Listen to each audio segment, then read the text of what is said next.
Welcome to this video entitled Asthma. Let's begin with a few key concepts. 1. Asthma is a disease of increasing prevalence that is a result of genetic predisposition and environmental interactions. 2. Asthma is primarily a chronic inflammatory disorder of the airways of the lung characterized by T helper cell type 2, Th2, lymphocyte-mediated immune response for which there is no known cure or primary prevention. 3. Asthma is characterized by either the intermittent or persistent presence of highly variable degrees of airway obstruction from airway wall inflammation and bronchial smooth muscle constriction. 4. The inflammatory process in asthma is treated most effectively with corticosteroids, with the inhaled corticosteroids having the greatest efficacy for persistent asthma. 5. Bronchial smooth muscle constriction is prevented or treated most effectively with inhaled beta-2 adrenergic receptor agonists. 6. Variability in response to medications requires individualization of therapy within existing evidence-based guidelines for management. 7. Ongoing patient education, including avoidance of triggers and self-management techniques, is essential for optimal patient outcomes. Asthma has been known since antiquity, yet it is a disease that still defies precise definition. The word asthma is of Greek origin and means panting. More than 2,000 years ago, Hippocrates used the word asthma to describe episodic shortness of breath. However, the first detailed clinical description of the asthmatic patient was made by Aretaeus in the 2nd century. An expert panel of the National Institutes of Health, the National Asthma Education and Prevention Program abbreviated as NAEPP, has provided the following working definition of asthma. Asthma is a chronic inflammatory disorder of the airways in which many cells and cellular elements play a role. In particular, mast cells, eosinophils, T lymphocytes, macrophages, neutrophils, and epithelial cells. In susceptible individuals, this inflammation causes recurrent episodes of wheezing, breathlessness, chest tightness, and coughing, particularly at night or in the early morning. These episodes are usually associated with widespread but variable airflow obstruction that is often reversible either spontaneously or with treatment. The inflammation also causes an associated increase in the existing bronchial hyperresponsiveness to a variety of stimuli. This definition encompasses the important heterogeneity of the clinical presentation of asthma by describing the scientific and clinically accepted characteristics of asthma. We will now discuss the epidemiology of asthma. An estimated 14 to 15 million persons in the United States have asthma, about 5% of the population. Asthma is the most common chronic disease among children in the United States, with approximately 5 million children affected. Over the past 2 decades in the United States, the prevalence of asthma has increased by 75%, whereas the rate in children younger than age 5 has increased 160%. In the United States, as in other Western industrialized countries, the prevalence of asthma has reached epidemic proportions. Asthma accounts for 1.6% of all ambulatory care visits, 13.7 million, and results in more than 470,000 hospitalizations and 2 million emergency department visits per year. Asthma is the third leading cause of preventable hospitalization in the United States, and hospitalizations for asthma among children 0 to 17 years of age have increased 4.5% per year, whereas total hospitalizations for all causes in children actually decreased. Children have the highest prevalence of asthma, at 68.6 per 1,000 population younger than 18 years of age. Asthma accounts for more than 10 million missed school days per year. The prevalence of disabling asthma in children has increased 232% over the past 20 years compared with a 113% increase from all other chronic conditions in childhood. In young children, that is 0 to 10 years of age, the risk of asthma is greater in boys than in girls, becomes about equal during puberty, and then is greater in women than in men. Ethnic minorities continue to share the burden of asthma disproportionately. African Americans and Hispanics have a higher prevalence than whites, but this appears to be a result of urbanization and not race or socioeconomic status. African Americans are 3 times as likely to be hospitalized and approximately 2.5 times more likely to die from asthma. In addition, African Americans and Puerto Ricans living in inner cities are 4 times more likely to experience emergency department visits than whites. These patterns are likely a result of poor access to care. The estimated cost of asthma in the United States in 1998 was $12.6 billion. The average societal burden of asthma, including both direct and indirect medical expenditures, in the United States averages $640 per patient per year, with direct medical expenditures accounting for 40% to 50% of total costs. Emergency care of acute asthma exacerbations makes up the largest portion of direct medical costs. In 1997, an estimated cost of $1 billion per year in lost productivity accrued from parents staying home to care for their children. The natural history of asthma is still not well defined. Although asthma can occur at any time, it is principally a pediatric disease, with most patients being diagnosed by 5 years of age and up to 50% of children having symptoms by 2 years of age. Between 30% and 70% of children with asthma will improve markedly or become symptom-free by early adulthood. Chronic disease persists in about 30% to 40% of patients, and generally 20% or less develop severe chronic disease. Atopic status is the strongest indicator of a poor prognosis, although initial severity also predicts severity as an adult. Diminished lung growth may occur in children with uncontrolled severe asthma. Low lung function and increased bronchial hyperresponsiveness are independent risk factors for low lung function in early adulthood. In adults, most longitudinal studies have suggested a more rapid rate of decline in lung function in asthmatics than in normal volunteers, primarily reflected in forced expiratory volume in 1 second. Abbreviated as FEV1. However, the annual decline in forced expiratory volume in 1 second is less than in smokers or in patients with a diagnosis of emphysema. In general, asthmatics with less frequent attacks and normal lung function on initial assessment have higher remission rates, whereas smokers have the lowest remission and highest relapse rates.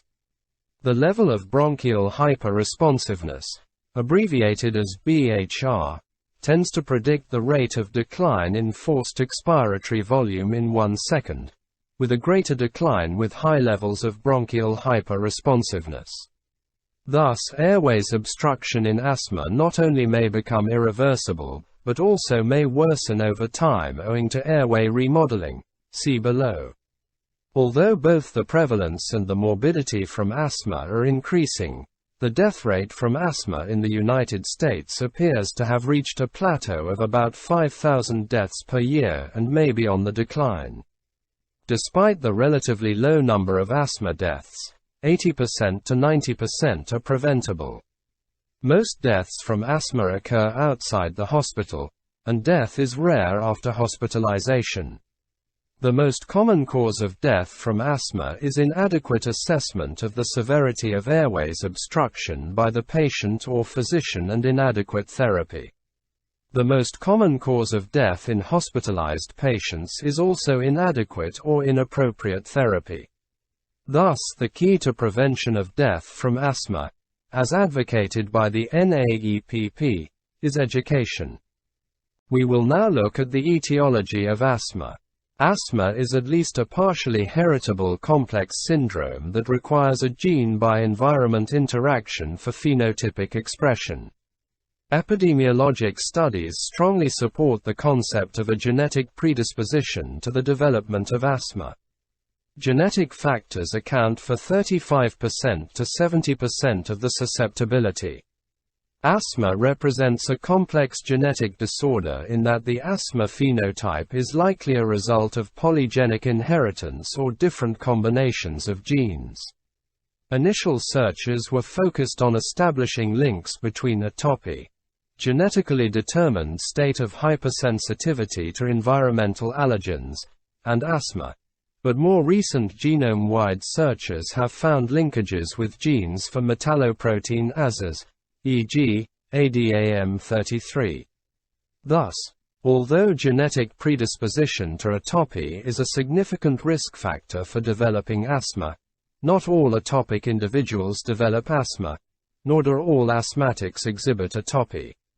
Environmental risk factors for the development of asthma include socioeconomic status, family size, exposure to second-hand tobacco smoke in infancy and in utero, allergen exposure, urbanization, and decreased exposure to common childhood infectious agents. Currently, the so-called hygiene hypothesis that proposes that genetically susceptible individuals develop allergies and asthma by allowing the allergic immunologic system, that is Th2 lymphocytes, to develop instead of the immunologic system used to fight infections, that is Th1 lymphocytes, is being used to explain the increase of asthma in Western countries. The first 2 years of life appear to be most important for the exposures to produce an alteration in the immune response system. Support for the hygiene hypothesis for asthma comes from studies demonstrating a lower risk for asthma in children who live on farms and are exposed to high levels of bacteria, in those with a large number of siblings, in those with early enrollment into childcare, in those with exposure to cats and dogs early in life, or in those with exposure to fewer antibiotics. Risk factors for early, that is younger than 3 years of age. Recurrent wheezing associated with viral infections include low birth weight, male gender, and parental smoking. However, this early pattern is due to smaller airways, and these risk factors are not necessarily risk factors for asthma in later life. Atopy is the predominant risk factor for children to have continued asthma. Asthma can occur in adults later in life. Occupational asthma in previously healthy individuals emphasizes the effect of environment on the development of asthma. The heterogeneity of the asthma phenotype appears most obvious when listing the diverse triggers of bronchospasm in asthmatic subjects, as shown in Table 26.1. The various triggers have relative degrees of importance from patient to patient. This variety should serve as ample evidence that asthma is likely to be as complex genetically. Environmental exposures are the most important precipitants of severe asthma exacerbations. See Table 26.1. Epidemics of severe asthma in cities have followed exposures to high concentrations of aeroallergens. Viral respiratory tract infections remain the single most significant precipitant of severe asthma in children and are an important trigger in adults as well. Other possible factors include air pollution, sinusitis, food preservatives, and drugs. Pause the video and carefully scrutinize Table 26.1 summarizing list of agents and events triggering asthma before advancing to the next slide. Pause the video and carefully scrutinize Figure 26.1, which IAS representative illustration of the pathology found in the asthmatic bronchus compared with a normal bronchus on the upper right part of the illustration before advancing to the next slide. Next we will discuss the pathophysiology of asthma. The major characteristics of asthma include a variable degree of airflow obstruction, related to bronchospasm, edema, and hypersecretion, bronchial hyperresponsiveness, and airways inflammation, as shown in Figure 26.1. Evidence of inflammation arose from the studies of nonspecific bronchial hyperresponsiveness, bronchoalveolar lavage, abbreviated as BAL, bronchial biopsies, and induced sputum, as well as from post-mortem observations of patients with asthma who died from an attack of asthma or from other causes. To understand the pathogenetic mechanisms that underlie the many variants of asthma, it is critical to identify factors that initiate, intensify, and modulate the inflammatory response of the airways and to determine how these immunologic and biologic processes produce the characteristic airways abnormalities. Immune responses mediated by IgE antibodies are of foremost importance. We will now discuss acute inflammation. Inhaled allergen challenge models contribute most to our understanding of acute inflammation in asthma. Inhaled allergen challenge in allergic patients leads to an early-phase allergic reaction that, in some cases, may be followed by a late-phase reaction. The activation of cells bearing allergen-specific IgE initiates the early-phase reaction. It is characterized primarily by the rapid activation of airway mast cells and macrophages. The activated cells rapidly release pro-inflammatory mediators such as histamine, eicosanoids, and reactive oxygen species that induce contraction of airway smooth muscle, mucus secretion, and vasodilatation. The bronchial microcirculation has an essential role in this inflammatory process. Inflammatory mediators induce microvascular leakage with exudation of plasma in the airways. Acute plasma protein leakage induces a thickened, engorged, and edematous airway wall and a consequent narrowing of the airway lumen. Plasma exudation may compromise epithelial integrity, and the presence of plasma in the lumen may reduce mucus clearance. Plasma proteins also may promote the formation of exudative plugs mixed with mucus and inflammatory and epithelial cells. Together these effects contribute to airflow obstruction, as shown in Figure 26.1. The late-phase inflammatory reaction occurs 6 to 9 hours after allergen provocation and involves the recruitment and activation of eosinophils, CD4 plus T cells, basophils, neutrophils, and macrophages. There is selective retention of airway T cells, the expression of adhesion molecules, and the release of selected pro-inflammatory mediators and cytokines involved in the recruitment and activation of inflammatory cells.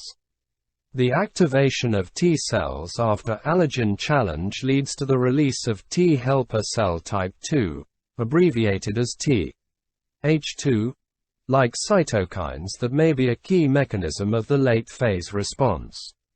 The release of preformed cytokines by mast cells is the likely initial trigger for the early recruitment of cells. This cell type may recruit and induce the more persistent involvement by T cells. The enhancement of nonspecific bronchial hyperresponsiveness usually can be demonstrated after the late-phase reaction, but not after the early-phase reaction following allergen or occupational challenge. Next we will look at chronic inflammation. Airways inflammation has been demonstrated in all forms of asthma, and an association between the extent of inflammation and the clinical severity of asthma has been demonstrated in selected studies. It is accepted that both central and peripheral airways are inflamed. In asthma, all cells of the airways are involved and become activated, as shown in Figure 26.2. Included are eosinophils, T cells, mast cells, macrophages, epithelial cells, fibroblasts, and bronchial smooth muscle cells. These cells also regulate airway inflammation and initiate the process of remodeling by the release of cytokines and growth factors. We will now briefly look at epithelial cells. Bronchial epithelial cells traditionally have been considered as a barrier, participating in mucociliary clearance and removal of noxious agents. However, epithelial cells also participate in inflammation by the release of eicosanoids, peptidases, matrix proteins, cytokines, and nitric oxide, abbreviated as NO. Epithelial cells can be activated by IgE-dependent mechanisms, viruses, pollutants, or histamines. In asthma, especially fatal asthma, extensive epithelial shedding occurs. The functional consequences of epithelial shedding may include heightened airways responsiveness, altered permeability of the airway mucosa, depletion of epithelial-derived relaxant factors, and loss of enzymes responsible for degrading pro-inflammatory neuropeptides. The integrity of airway epithelium may influence the sensitivity of the airways to various provocative stimuli. Epithelial cells also may be important in the regulation of airway remodeling and fibrosis. Next we will look at eosinophils. Eosinophils play an effector role in asthma by release of pro-inflammatory mediators, cytotoxic mediators, and cytokines. Circulating eosinophils migrate to the airways by cell rolling, through interactions with selectins, and eventually adhere to the endothelium through the binding of integrins to adhesion proteins, vascular cell adhesion molecule 1 abbreviated as VCAM1, and intercellular adhesion molecule 1 abbreviated as ICAM1. As eosinophils enter the matrix of the membrane, their survival is prolonged by interleukin-5, abbreviated as IL-5, and granulocyte macrophage colony stimulating factor, abbreviated as GM-CSF. On activation, eosinophils release inflammatory mediators such as leukotrienes and granule proteins to injure airway tissue. Pause the video and carefully scrutinize Figure 26.2, which is a diagrammatic presentation of the relationship between inflammatory cells, lipid and preformed mediators, inflammatory cytokines, and proposed pathogenesis and clinical presentation in asthma before advancing to the next slide. Let's now look at lymphocytes. Mucosal biopsy specimens from patients with asthma contain lymphocytes, many of which express surface markers of inflammation. There are two types of T helper CD4+ cells. Type 1 T helper, abbreviated as Th1, cells produce IL-2 and interferon gamma, abbreviated as IFN gamma, both essential for cellular defense mechanisms. Th2 cells produce cytokines IL-4, -5, -6, -9, and 13 that mediate allergic inflammation. It is known that Th1 cytokines inhibit the production of Th2 cytokines, and vice versa. It is hypothesized that allergic asthmatic inflammation results from a Th2-mediated mechanism, an imbalance between Th1 and Th2 cells.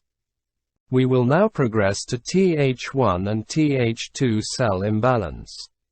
It has been postulated that the Th1-Th2 imbalance contributes to the cause and evolution of atopic diseases, including asthma. The T-cell population in the cord blood of newborn infants is skewed toward a Th2 phenotype. The extent of the imbalance between Th1 and Th2 cells, as indicated by diminished interferon gamma production during the neonatal phase, may predict the subsequent development of allergic disease, asthma, or both. It has been suggested that infants at high risk of asthma and allergies should be exposed to stimuli that upregulate Th1-mediated responses in order to restore the balance during a critical time in the development of the immune system and the lung. The basic premise of the hygiene hypothesis is that the newborn's immune system is skewed toward Th2 cells and needs timely and appropriate environmental stimuli to create a balanced immune response. Factors that enhance Th1-mediated responses include infection with Mycobacterium tuberculosis, measles virus, and hepatitis A virus. Increased exposure to infections through contact with older siblings, attendance at daycare during the first 6 months of life, and a reduction in the production of interferon gamma. Restoration of the balance between Th1 and Th2 cells may be impeded by frequent administration of oral antibiotics, with concomitant alterations in gastrointestinal flora. Other factors favoring the Th2 phenotype include Western lifestyle, urban environment, diet, and sensitization to house dust mites and cockroaches. Immune imprinting may begin in utero by transplacental transfer of allergens and cytokines. The validity of the hygiene hypothesis has been challenged and will continue to generate intense debate. Let's now look at mast cell. Mast cell degranulation is important in the initiation of immediate responses following exposure to allergens. Mast cells are found throughout the walls of the respiratory tract, and increased numbers of these cells, that is 3 to 5-fold, have been described in the airways of asthmatics with an allergic component. Once binding of allergen to cell-bound IgE occurs, mediators such as histamine, eosinophil and neutrophil chemotactic factors, leukotrienes C4, D4, and E4, prostaglandins, platelet activating factor, and others are released from mast cells. See Figure 26.2. Histologic examination has revealed decreased numbers of granulated mast cells in the airways of patients who have died from acute asthma attacks, suggesting that mast cell degranulation is a contributing factor in the progression of the disease. Mast cell degranulation is believed to be an integral cause of exercise-induced bronchospasm, abbreviated as EIB, following either drying or cooling of the airways. Next we will look at alveolar macrophages. The primary function of alveolar macrophages in the normal airway is to serve as scavengers, engulfing and digesting bacteria and other foreign materials. They are found in large and small airways, ideally located for affecting the asthmatic response. A number of mediators produced and released by macrophages have been identified, including platelet activating factor, leukotriene B4, leukotriene C4, and leukotriene D4. Additionally, alveolar macrophages are able to produce neutrophil chemotactic factor and eosinophil chemotactic factor, which, in turn, further the inflammatory process. Next we will discuss neutrophils. The role of neutrophils in the pathogenesis of asthma remains somewhat unclear because they normally may be present in the airways and usually do not infiltrate tissues, showing chronic allergic inflammation, despite the potential to participate in late-phase inflammatory reactions. However, high numbers of neutrophils have been reported to be present in the airways of patients who died from sudden-onset fatal asthma. This suggests that neutrophils may play a pivotal role in the disease process, at least in the sudden-onset fatal cases and in some patients with long-standing or corticosteroid-dependent asthma. The neutrophil also can be a source for a variety of mediators, including platelet activating factor, prostaglandins, thromboxanes, and leukotrienes, that contribute to bronchial hyperresponsiveness and airway inflammation. Let's now talk about fibroblasts and myofibroblasts. Fibroblasts are found frequently in connective tissue. Human lung fibroblasts may behave as inflammatory cells on activation by IL-4 and IL-13. The myofibroblast may contribute to the regulation of inflammation via the release of cytokines and to tissue remodeling. In asthma, myofibroblasts are increased in numbers beneath the reticular basement membrane, and there is an association between their numbers and the thickness of the reticular basement membrane. We will now switch gears to inflammatory mediators. Associated with asthma for many years, histamine is capable of inducing smooth muscle constriction and bronchospasm and is thought to play a role in mucosal edema and mucus secretion. Lung mast cells are an important source of histamine. The release of histamine can be stimulated by exposure of the airways to a variety of factors, including physical stimuli, such as exercise, and relevant allergens. Histamine is involved in acute bronchospasm following allergen exposure. However, other mediators such as leukotrienes are also involved. Besides histamine release, mast cell degranulation releases interleukins, proteases, and other enzymes that activate the production of other mediators of inflammation. Several classes of important mediators, including arachidonic acid and its metabolites, i.e., prostaglandins, leukotrienes, and platelet activating factor, are derived from cell membrane phospholipids. Once arachidonic acid is released, it can be broken down by the enzyme cyclooxygenase to form the prostaglandins. A further breakdown product, prostaglandin D2, has been well characterized and is a potent bronchoconstricting agent. It is unlikely that prostaglandin D2 can produce sustained effects on airway function or inflammation. However, its role in asthma remains to be determined. Similarly, prostaglandin F2 alpha is a potent bronchoconstrictor in patients with asthma and can enhance the effects of histamine. However, its pathophysiologic role in asthma is unclear. Another cyclooxygenase product, prostacyclin, prostaglandin I2, is known to be produced in the lung. It is unclear whether prostaglandin I2 is important as a bronchoconstricting agent in humans. However, it may contribute to inflammation and edema owing to its effects as a vasodilator.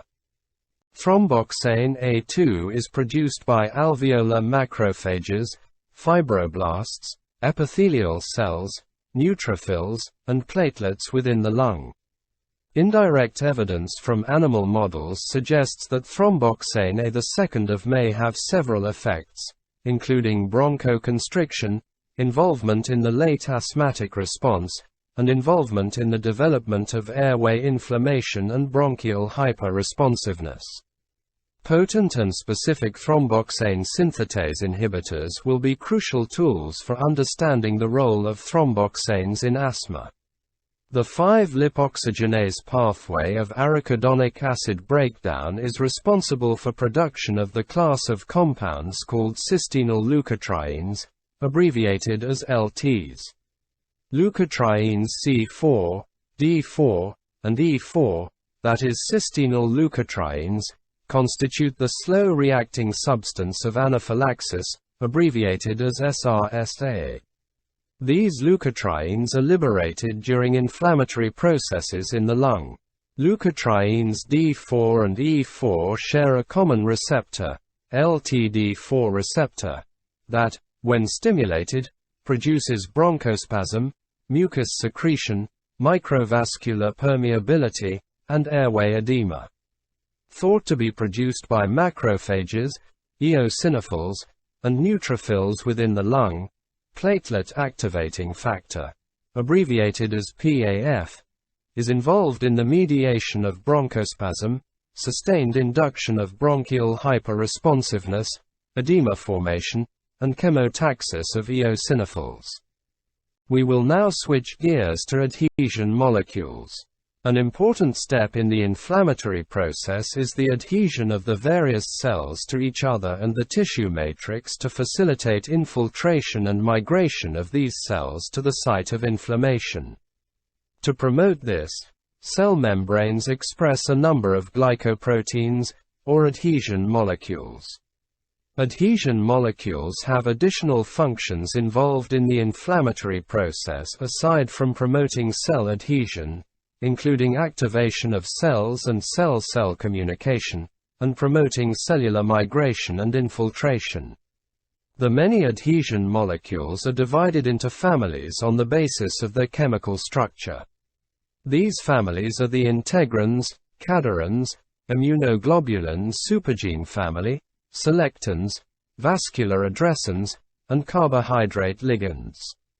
Those thought to be important in inflammation include the integrins, immunoglobulin supergene family, selectins, and carbohydrate ligands, including intercellular adhesion molecule 1 and vascular cell adhesion molecule 1.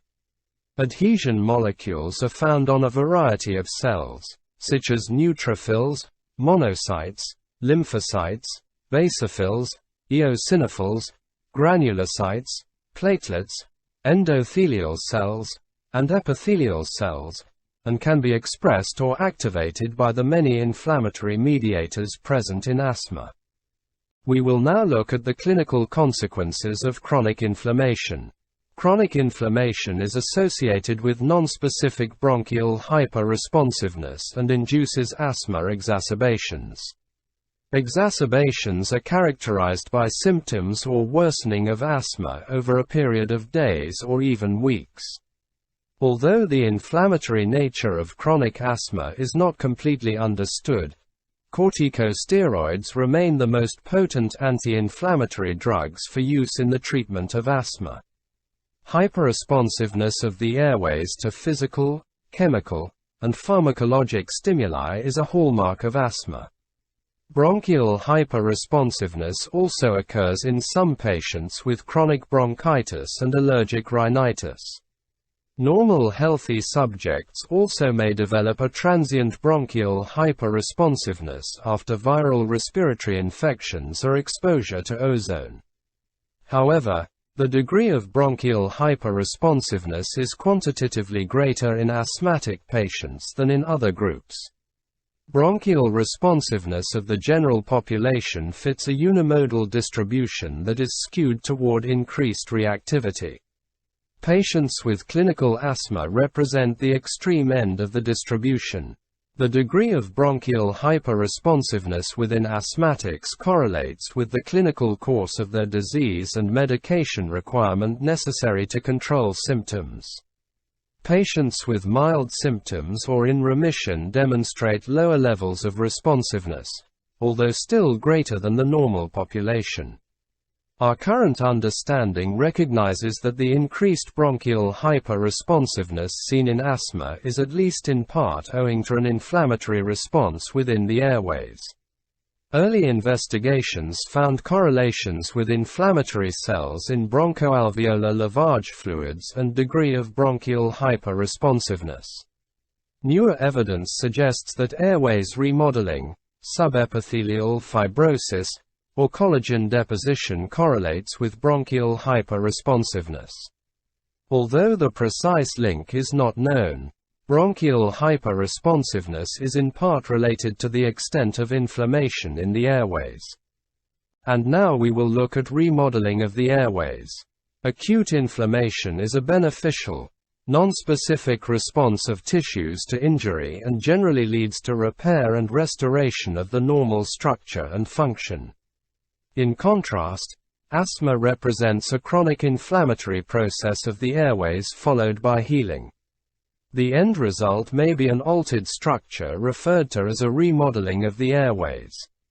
Repair involves replacement of injured tissue by parenchymal cells of the same type and replacement by connective tissue and its maturation into scar tissue.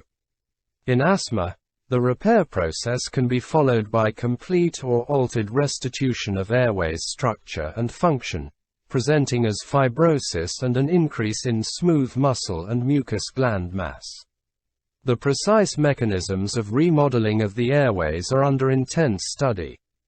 Airways remodeling is of concern because it may represent an irreversible process that can have more serious sequelae, such as the development of chronic obstructive pulmonary disease, abbreviated as COPD. Recent observations in children with asthma, aged 5 to 12 years, suggest that prevention of the progressive loss of lung function in childhood may require recognition and treatment of the disease during the first 5 years of life. Whether there is a mechanistic link between this loss of airway function and structural remodeling of the airway in early life is unknown. Next, we will look at mucus production. The mucociliary system is the lung's primary defense mechanism against irritants and infectious agents. Mucus, composed of 95% water and 5% glycoproteins, is produced by bronchial epithelial glands and goblet cells. The lining of the airways consists of a continuous aqueous layer controlled by active ion transport across the epithelium, in which water moves toward the lumen along the concentration gradient. Catecholamines and vagal stimulation enhance the ion transport and fluid movement. Mucus transport depends on the viscoelastic properties of the mucus. Mucus that is either too watery or too viscous will not be transported optimally. The exudative inflammatory process and sloughing of epithelial cells into the airway lumen impair mucociliary transport. The bronchial glands are increased in size and the goblet cells are increased in size and number in asthma. Expectorated mucus from patients with asthma tends to have a high viscosity. The mucus plugs in the airways of patients who died in status asthmaticus are tenacious and tend to be connected by mucus strands to the goblet cells. Asthmatic airways also may become plugged with casts consisting of epithelial and inflammatory cells.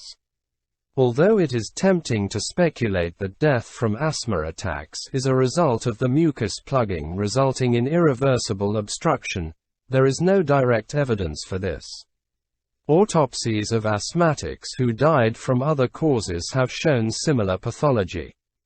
In addition, some subjects who have died of sudden severe asthma did not show the characteristic mucus plugging on necropsy.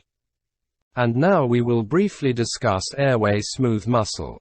The smooth muscle of the airways does not form a uniform coat around the airways but is wrapped around in a connecting network best described as a spiral arrangement. The muscle contraction displays a sphincteric action that is capable of completely occluding the airway lumen. The airway smooth muscle extends from the trachea through the respiratory bronchioles. When expressed as a percentage of wall thickness, the smooth muscle represents 5% of the large central airways and up to 20% of the wall thickness in the bronchioles. Total smooth muscle mass decreases rapidly past the terminal bronchioles to the alveoli, so the contribution of smooth muscle tone to airway diameter in this region is relatively small. In the large airways of asthmatics, smooth muscle may account for 11% of the wall thickness. It is possible that the increased smooth muscle mass of the asthmatic airways is important in magnifying and maintaining bronchial hyperresponsiveness in chronic asthma. However, it appears that the hypertrophy and hyperplasia are secondary processes caused by chronic inflammation and are not the primary cause of bronchial hyperresponsiveness. We will now discuss neural control neurogenic inflammation. The airway is innervated by parasympathetic, sympathetic, and non-adrenergic inhibitory nerves. Parasympathetic innervation of the smooth muscle consists of efferent motor fibers in the vagus nerves and sensory afferent fibers in the vagus and other nerves. The normal resting tone of human airway smooth muscle is maintained by vagal efferent activity. Maximum bronchoconstriction mediated by vagal stimulation occurs in the small bronchi and is absent in the small bronchioles. The non-myelinated C fibers of the afferent system lie immediately beneath the tight junctions between epithelial cells lining the airway lumen. These endings probably represent the irritant receptors of the airways. Stimulation of these irritant receptors by mechanical stimulation, chemical and particulate irritants, and pharmacologic agents such as histamine produces reflex bronchoconstriction. The non-adrenergic, non-cholinergic, abbreviated as NANC, nervous system has been described in the trachea and bronchi. Substance P, neurokinin A, neurokinin B, and vasoactive intestinal peptide, abbreviated as VIP, are the best characterized neurotransmitters in the non-adrenergic, non-cholinergic nervous system. Vasoactive intestinal peptide is an inhibitory neurotransmitter in the system. Inflammatory cells in asthma can release peptidases that can degrade vasoactive intestinal peptide, producing exaggerated reflex cholinergic bronchoconstriction. Non-adrenergic, non-cholinergic excitatory neuropeptides such as substance P and neurokinin A are released by stimulation of C fiber sensory nerve endings. The non-adrenergic, non-cholinergic system may play an important role in amplifying inflammation in asthma by releasing nitric oxide, abbreviated as NO. We will now talk about nitric oxide. Nitric oxide is produced by cells within the respiratory tract. It has been thought to be a neurotransmitter of the non-adrenergic non-cholinergic nervous system. Endogenous nitric oxide is generated from the amino acid L-arginine by the enzyme nitric oxide synthase. There are 3 isoforms of nitric oxide synthase. One isoform is induced in response to pro-inflammatory cytokines, inducible nitric oxide synthase, abbreviated as INOS, in airway epithelial cells and inflammatory cells of asthmatic airways. Nitric oxide produces smooth muscle relaxation in the vasculature and bronchioles. However, it appears to amplify the inflammatory process and is unlikely to be of therapeutic benefit. Recent investigations measuring exhaled nitric oxide concentrations have suggested that it may be a useful measure of ongoing lower airways inflammation in patients with asthma and for measuring effectiveness of therapy. And now we will discuss the clinical presentation. Chronic asthma. Classic asthma is characterized by episodic dyspnea associated with wheezing. However, the clinical presentation of asthma is as diverse as the number of triggering events. See Clinical Presentation 1. Although wheezing is the characteristic symptom of asthma, the medical literature is replete with the warning that not all that wheezes is asthma. A wheeze is a high-pitched, whistling sound created by turbulent airflow through an obstructed airway, so any condition that produces significant obstruction can result in wheezing as a symptom. In addition, all of asthma does not wheeze, is an equally justifiable warning. Patients may present with a chronic persistent cough as their only symptom. There is no single test that can diagnose asthma. The diagnosis is based primarily on a good history, as shown in Table 26.2. The patient may have a family history of allergy or asthma or have symptoms of allergic rhinitis.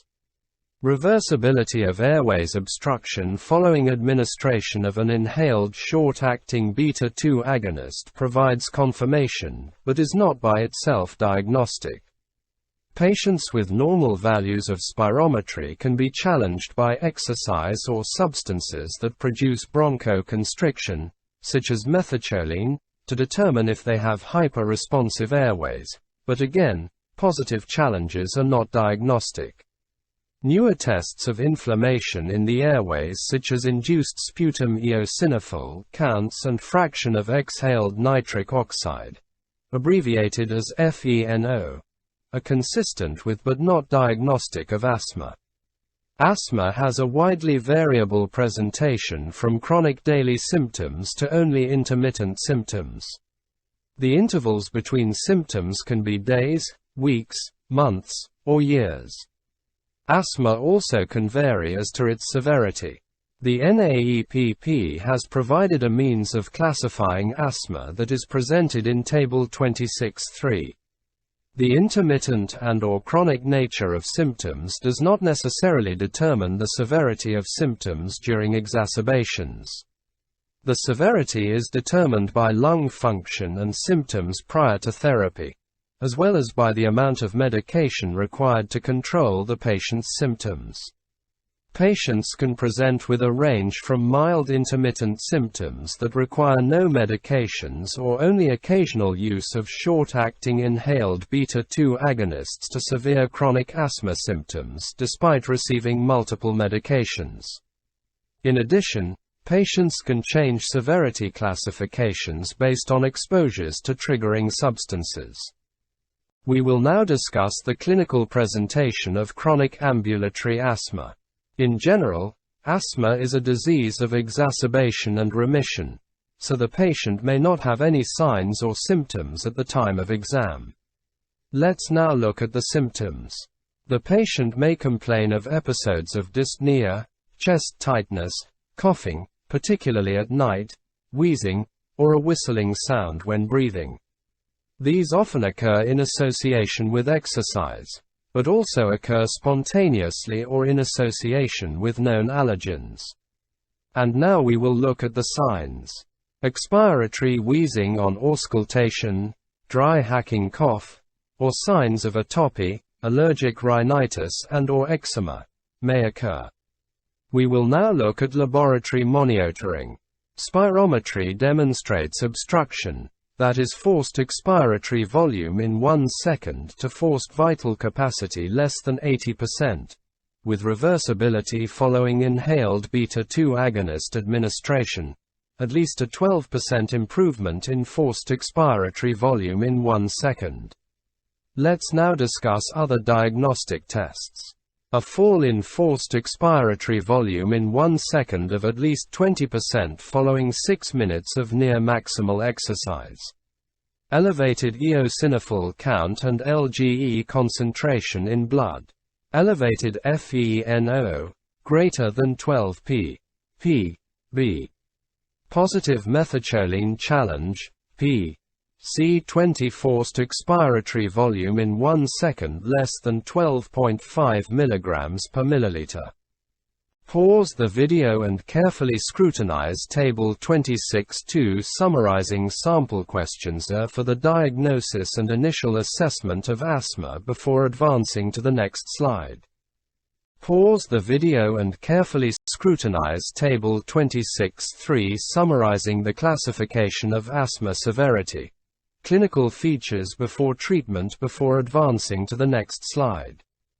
Let's now look at severe acute asthma.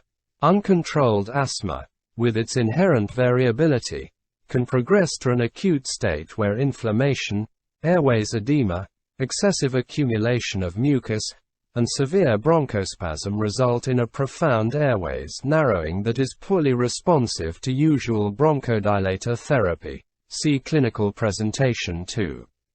Although this progression is the most common scenario, some patients experience rapid onset or hyperacute attacks. Hyperacute attacks are associated with neutrophilic as opposed to eosinophilic infiltration and resolve rapidly with bronchodilator therapy, suggesting that smooth muscle spasm is the major pathogenic mechanism. In most cases, emergency department visits for severe acute asthma represent the failure of an adequate therapeutic regimen for chronic asthma. Underutilization of anti-inflammatory drugs and excessive reliance on short-acting inhaled beta-2 agonists are the major risk factors for severe exacerbations. A blunted perception of airway obstruction may predispose certain asthmatics to fatal attacks. This may occur more commonly in patients who have labile asthma, fluctuation of daily peak flows of 50% or greater. Next we will discuss the clinical presentation of severe acute asthma. In general, an episode can progress over several days or hours, usual scenario, or progresses rapidly over 1 to 2 hours. Let's now talk about the symptoms.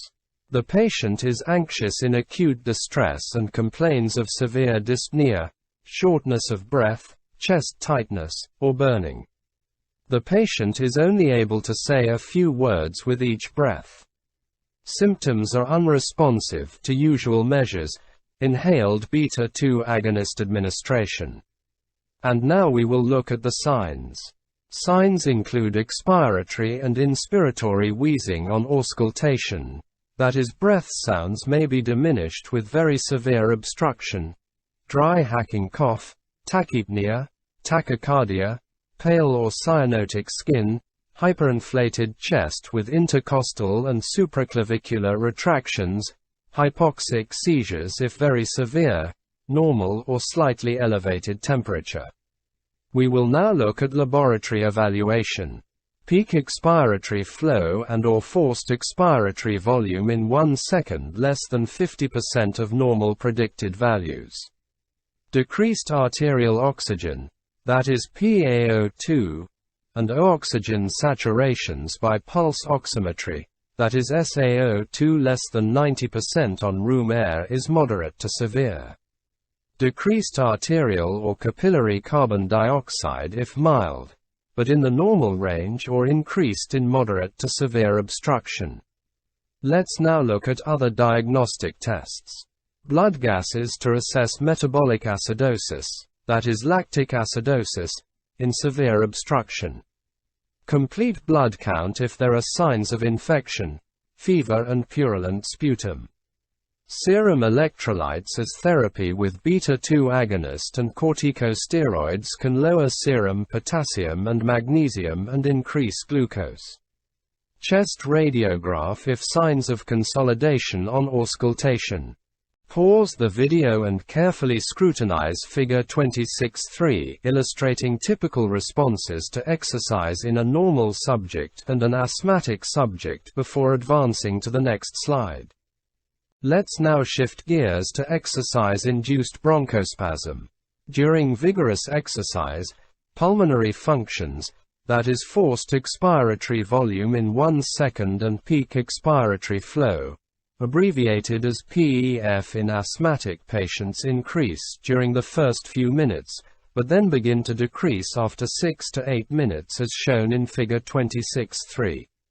Exercise-induced bronchospasm, abbreviated as EIB, is defined as a drop in forced expiratory volume in 1 second of greater than 15% to 20% of baseline, that is pre-exercise value. Most studies suggest that 70% to 90% of asthmatics experience exercise-induced bronchospasm. Exact pathogenesis of exercise-induced bronchospasm is unknown, but heat loss and/or water loss from the central airways appears to play an important role. Exercise-induced bronchospasm is provoked more easily in cold, dry air, and warm, humid air can blunt or block it. A number of studies have demonstrated increased plasma histamine and tryptase concentrations during exercise-induced bronchospasm, suggesting a role for mast cell degranulation. A refractory period following exercise-induced bronchospasm lasts up to 3 hours after exercise. During this period, repeat exercise of the same intensity produces either no decrease in pulmonary function or a drop of less than 50% of the initial response. The refractory period is thought to be caused by an acute depletion of mast cell mediators, and time required for their repletion. Patients with known refractoriness to exercise will still respond to histamine, so acute hyperresponsiveness of airway smooth muscle does not appear to be a factor. Exercise-induced bronchospasm is believed to be a reflection of the increased bronchial hyperresponsiveness of asthmatics. A correlation, though not perfect, exists between exercise-induced bronchospasm and reactivity to histamine and methicillin. Other patient groups with bronchial hyperresponsiveness, e.g., after viral infection, cystic fibrosis, or allergic rhinitis, show bronchoconstriction after exercise to a lesser degree, that is 5% to 10%, than asthmatics, that is 20% to 40%. Patients will not always demonstrate the same sensitivity. During periods of remission, they often have a decreased sensitivity to the same degree of exercise. Finally, a number of children and adults with exercise-induced bronchospasm are otherwise normal, without symptoms or abnormal pulmonary function except in association with exercise. Elite athletes have a higher prevalence of exercise-induced bronchospasm than the general population. And now we will discuss nocturnal asthma. Worsening of asthma during sleep is referred to as nocturnal asthma. Patients with nocturnal asthma exhibit significant falls in pulmonary function between bedtime and awakening. Typically, their lung function reaches a nadir at 3 to 4 a.m. Although the pathogenesis of this phenomenon is unknown, it has been associated with diurnal patterns of endogenous cortisol secretion and circulating epinephrine. Direct evidence for an inflammatory component to nocturnal asthma includes increased circulating histamine and activated eosinophils and leukotriene excretion at night associated with increased hyperresponsiveness to methicillin. Numerous other factors that may affect nocturnal worsening of asthma, including allergies and improper environmental control, gastroesophageal reflux, and sinusitis, also must be considered when evaluating these patients. Most experts consider nocturnal asthma to be a sign of inadequately treated persistent asthma. Let's now look at the factors contributing to asthma severity. Viral infections. Viral infections are primarily responsible for exacerbations of asthma. Viral upper respiratory tract infections are a major precipitant of acute asthma in children, being involved in up to 20% to 40% of acute episodes. Infants are particularly susceptible to airways obstruction and wheezing with viral infections because of their small airways. The most common cause of exacerbations in both children and adults is the common rhinovirus. Other viruses isolated include respiratory syncytial virus, abbreviated as RSV, parainfluenza virus, coronavirus, and influenza viruses. The inflammatory response to viral infection is thought to be associated directly with the increasing bronchial hyperresponsiveness. Certain viruses, e.g. respiratory syncytial virus and parainfluenza virus, are capable of inducing specific IgE antibodies, and rhinovirus can activate eosinophils directly in asthmatics. The increase in asthma symptoms and bronchial hyperresponsiveness that occurs may last for days or weeks following resolution of the symptoms of the viral infection. The NAEPP recommends annual influenza vaccinations for patients with asthma. We will now talk about environmental and occupational factors. Agents and events and the mechanisms that are known to trigger asthma are listed in Table 26.1. The general mechanisms are unknown, but presumably are the result of epithelial damage and inflammation in the airway mucosa. Ozone and sulfur dioxide, common components of air pollution, have been used to induce bronchial hyperresponsiveness in animals. Exposure to 0.2 ppm ozone for 2 to 3 hours can induce bronchoconstriction and increase bronchial hyperresponsiveness in asthmatics. Sulfur dioxide in the ambient atmosphere is highly irritating. It presumably induces bronchoconstriction through mast cell or irritant receptor involvement. Asthma produced by repeated prolonged exposure to industrial inhalants is a significant health problem. It has been estimated that occupational asthma accounts for 2% of all asthmatic persons. Persons with occupational asthma have the typical symptoms of asthma with cough, dyspnea, and wheeze. Typically, the symptoms are related to work and improve on weekends and during vacations.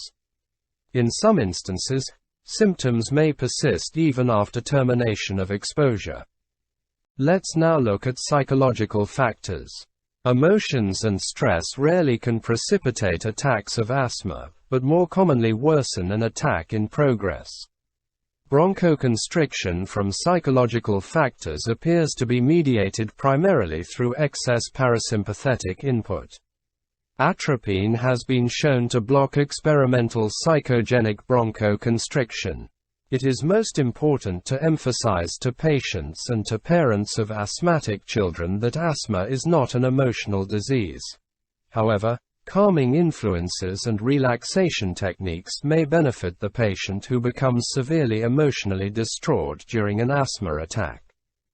We will now look at sinusitis and rhinitis. Disorders of the upper respiratory tract, particularly sinusitis and rhinitis, have been linked with asthma for many years. As many as 40% to 50% of asthmatics have abnormal sinus radiographs. However, chronic sinusitis may just represent a non-bacterial coexisting condition with allergic asthmatics because the histologic changes in the paranasal sinuses are similar to those seen in the lung and nose. Some studies have shown that asthma symptoms improve with treatment of sinusitis. The mechanism by which sinusitis aggravates asthma is unknown. The treatment of allergic rhinitis with inhaled corticosteroids and cromolyn, but not antihistamines, will reduce bronchial hyperresponsiveness in asthmatic patients. It has been postulated that transport of mucus chemotactic factors and inflammatory mediators from nasal passages during allergic rhinitis into the lung may accentuate bronchial hyperresponsiveness. Next we will discuss gastroesophageal reflux. Gastroesophageal reflux has been associated with asthma for many years. Nocturnal asthma may be associated with nighttime reflux. Reflux of acidic gastric contents into the esophagus is thought to initiate a vaginally mediated reflex bronchoconstriction. Also of concern is that most medications that decrease airway's smooth muscle tone have a relaxant effect on gastroesophageal sphincter tone as well.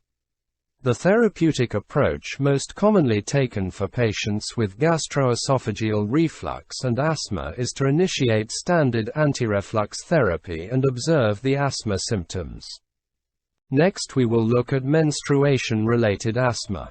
Premenstrual worsening of asthma has been reported in as many as 30% to 40% of women in some studies, whereas worsening of pulmonary functions has been reported even in women not aware of worsening symptoms. The pathophysiology is uncertain because estrogen replacement in postmenopausal women has been shown to worsen asthma, whereas estradiol and progesterone administration have been variably reported to improve or have no effect on asthma in women with premenstrual asthma. Studies would indicate that, in general, bronchial responsiveness and symptoms improve in asthmatics during pregnancy. The clinical significance of menstruation-related asthma is still unclear because some studies have reported that up to 50% of emergency department visits by women were premenstrual, whereas others have reported no association with menstrual phase. We will now look at foods, drugs, and additives. Documentation in the literature of food allergens as triggers for asthma is not available. However, additives, specifically sulfites used as preservatives, can trigger life-threatening asthma exacerbations. Beer, wine, dried fruit, and open salad bars in particular have high concentrations of metabisulfites. Severe oral corticosteroid-dependent patients should be warned about ingesting foods processed with sulfites. Another additive producing bronchospasm is benzalkonium chloride, which is found as a preservative in some nebulizer solutions of anti-asthmatic drugs. Aspirin and other non-steroidal anti-inflammatory drugs can precipitate an attack in up to 20% of adults with asthma. The mechanism is related to cyclooxygenase inhibition, and 5-lipoxygenase inhibition can prevent the symptoms. The prevalence increases with age. The greatest frequency occurs in severe corticosteroid-dependent asthmatics in their 4th and 5th decades who also have perennial rhinitis and nasal polyposis, presence of several polyps. Other drugs that do not precipitate bronchospasm but which prevent its reversal are the beta-blocking agents. We will now discuss the treatment of asthma. We will begin with aerosol therapy for asthma. Aerosol delivery of drugs for asthma has the advantage of being site-specific and thus enhancing the therapeutic ratio. Inhalation of short-acting beta-2 agonists provides more rapid bronchodilation than either parenteral or oral administration, as well as the greatest degree of protection against exercise-induced bronchospasm. And other challenges. Inhaled corticosteroids produce a greater reduction of bronchial hyperresponsiveness than corticosteroids administered systemically. Specific agents, e.g., cromolyn, nedocromil, formoterol, salmeterol, and ipratropium, are only effective by inhalation. Given the international ban on the production and use of chlorofluorocarbons, abbreviated as CFCs, the manufacturers of chlorofluorocarbon-propelled metered-dose inhalers, abbreviated as MDIs, are developing new devices for delivering topically active medication. Therefore, an understanding of aerosol drug delivery is essential to optimal asthma therapy. Table 26.4 lists the factors determining lung deposition of therapeutic aerosols. Pause the video and carefully scrutinize Table 26.4 summarizing factors determining lung deposition of aerosols before advancing to the next slide. We will now look at device determinants of delivery. Devices used to generate therapeutic aerosols include jet nebulizers, ultrasonic nebulizers, metered-dose inhalers, and dry powder inhalers, abbreviated as DPIs. The single most important device factor determining the site of aerosol deposition is particle size. Devices for delivering therapeutic aerosols generate particles with aerodynamic diameters from 0.5 to 35 microns. Particles larger than 10 microns deposit in the oropharynx, particles between 5 and 10 microns deposit in the trachea and large bronchi, particles 1 to 5 microns in size reach the lower airways, and particles smaller than 0.5 microns act as a gas and are exhaled. In asthma, the airways, not the alveoli, are the target for delivery. Respirable particles are deposited in the airways by 3 mechanisms. 1. Inertial impaction. 2. Gravitational sedimentation. And 3. Brownian diffusion. The first 2 mechanisms are the most important for therapeutic aerosols and probably are the only factors that can be manipulated by patients. Each delivery device within a classification generates specific aerosol characteristics, so extrapolation of delivery data from one device cannot be done for the other devices in the class. For instance, metered-dose inhalers can deliver 5% to 50% of the actuated dose, dry powder inhalers, 10% to 30% of the labeled dose, and nebulizers, 2% to 15% of the starting dose.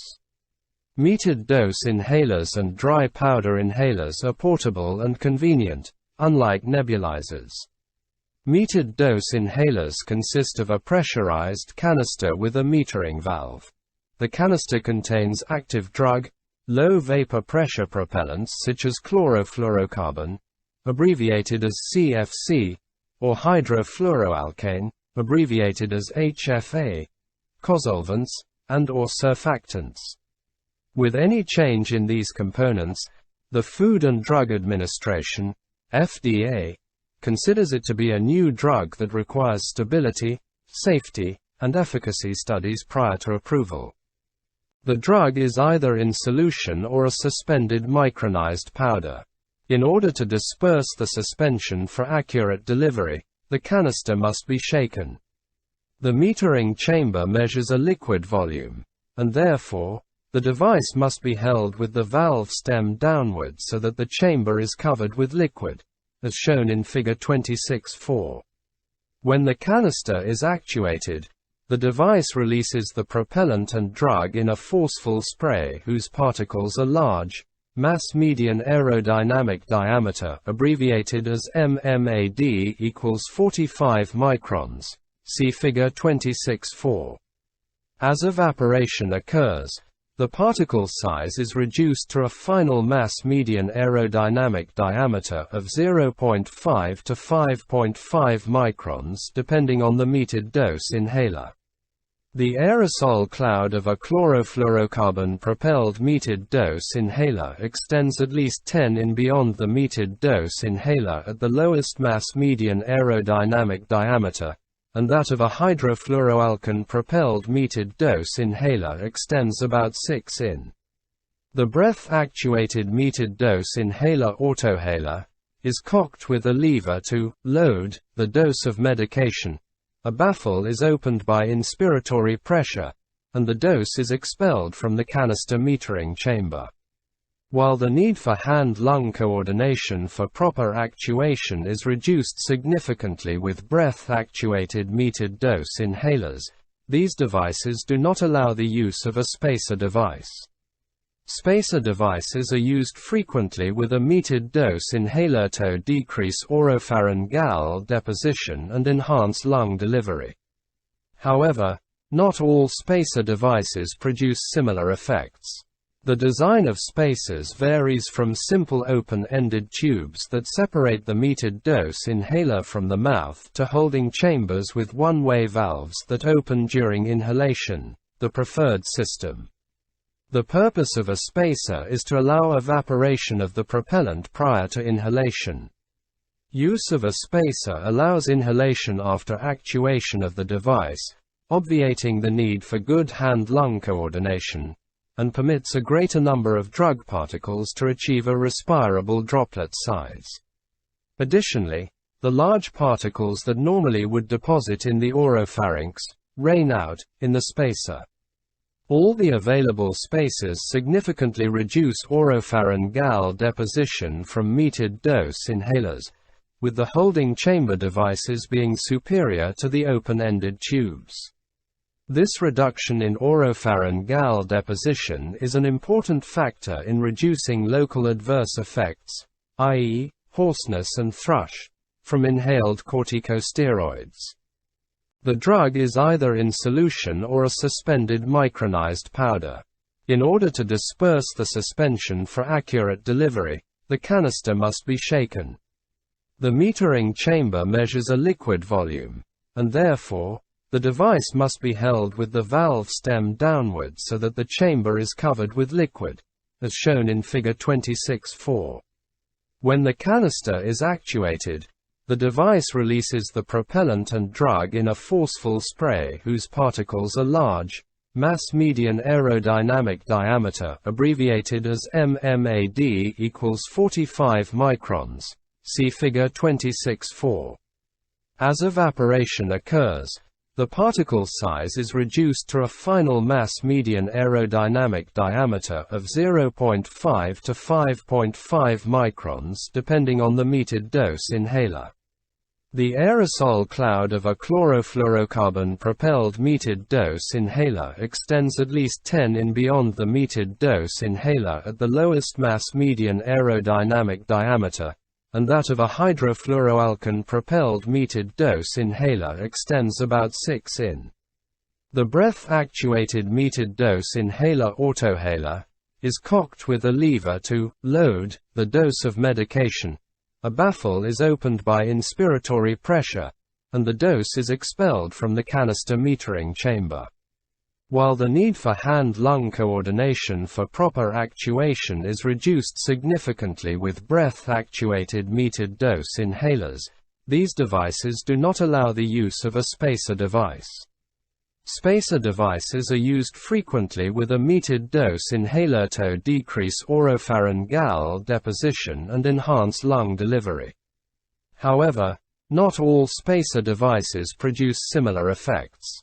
The design of spacers varies from simple open-ended tubes that separate the metered dose inhaler from the mouth to holding chambers with one-way valves that open during inhalation, the preferred system. The purpose of a spacer is to allow evaporation of the propellant prior to inhalation. Use of a spacer allows inhalation after actuation of the device, obviating the need for good hand-lung coordination, and permits a greater number of drug particles to achieve a respirable droplet size. Additionally, the large particles that normally would deposit in the oropharynx rain out in the spacer. All the available spacers significantly reduce oropharyngeal deposition from metered dose inhalers, with the holding chamber devices being superior to the open-ended tubes. This reduction in oropharyngeal deposition is an important factor in reducing local adverse effects, i.e., hoarseness and thrush, from inhaled corticosteroids. Pause the video and carefully scrutinize Figure 26.4, which is an illustration of a metered dose inhaler demonstrating the particle size difference as the aerosol cloud extends outward before advancing to the next slide. Pause the video and carefully scrutinize Table 26.5 summarizing the characteristics of various inhalation devices before advancing to the next slide. Next we will look at patient determinants of delivery, shown in Table 26.4. The most important patient factor determining aerosol deposition is inspiratory flow. High inspiratory flows increase the degree of deposition owing to impaction of particles of any size, thereby increasing deposition centrally, i.e., throat and large airways, and decreasing peripheral deposition. Holding chambers enhance the clinical efficacy in patients with poor hand-lung coordination, but may offer no advantage in patients who can use a metered dose inhaler optimally alone. Optimal inspiratory flow for most metered dose inhalers is slow and deep, approximately 30 liters per minute.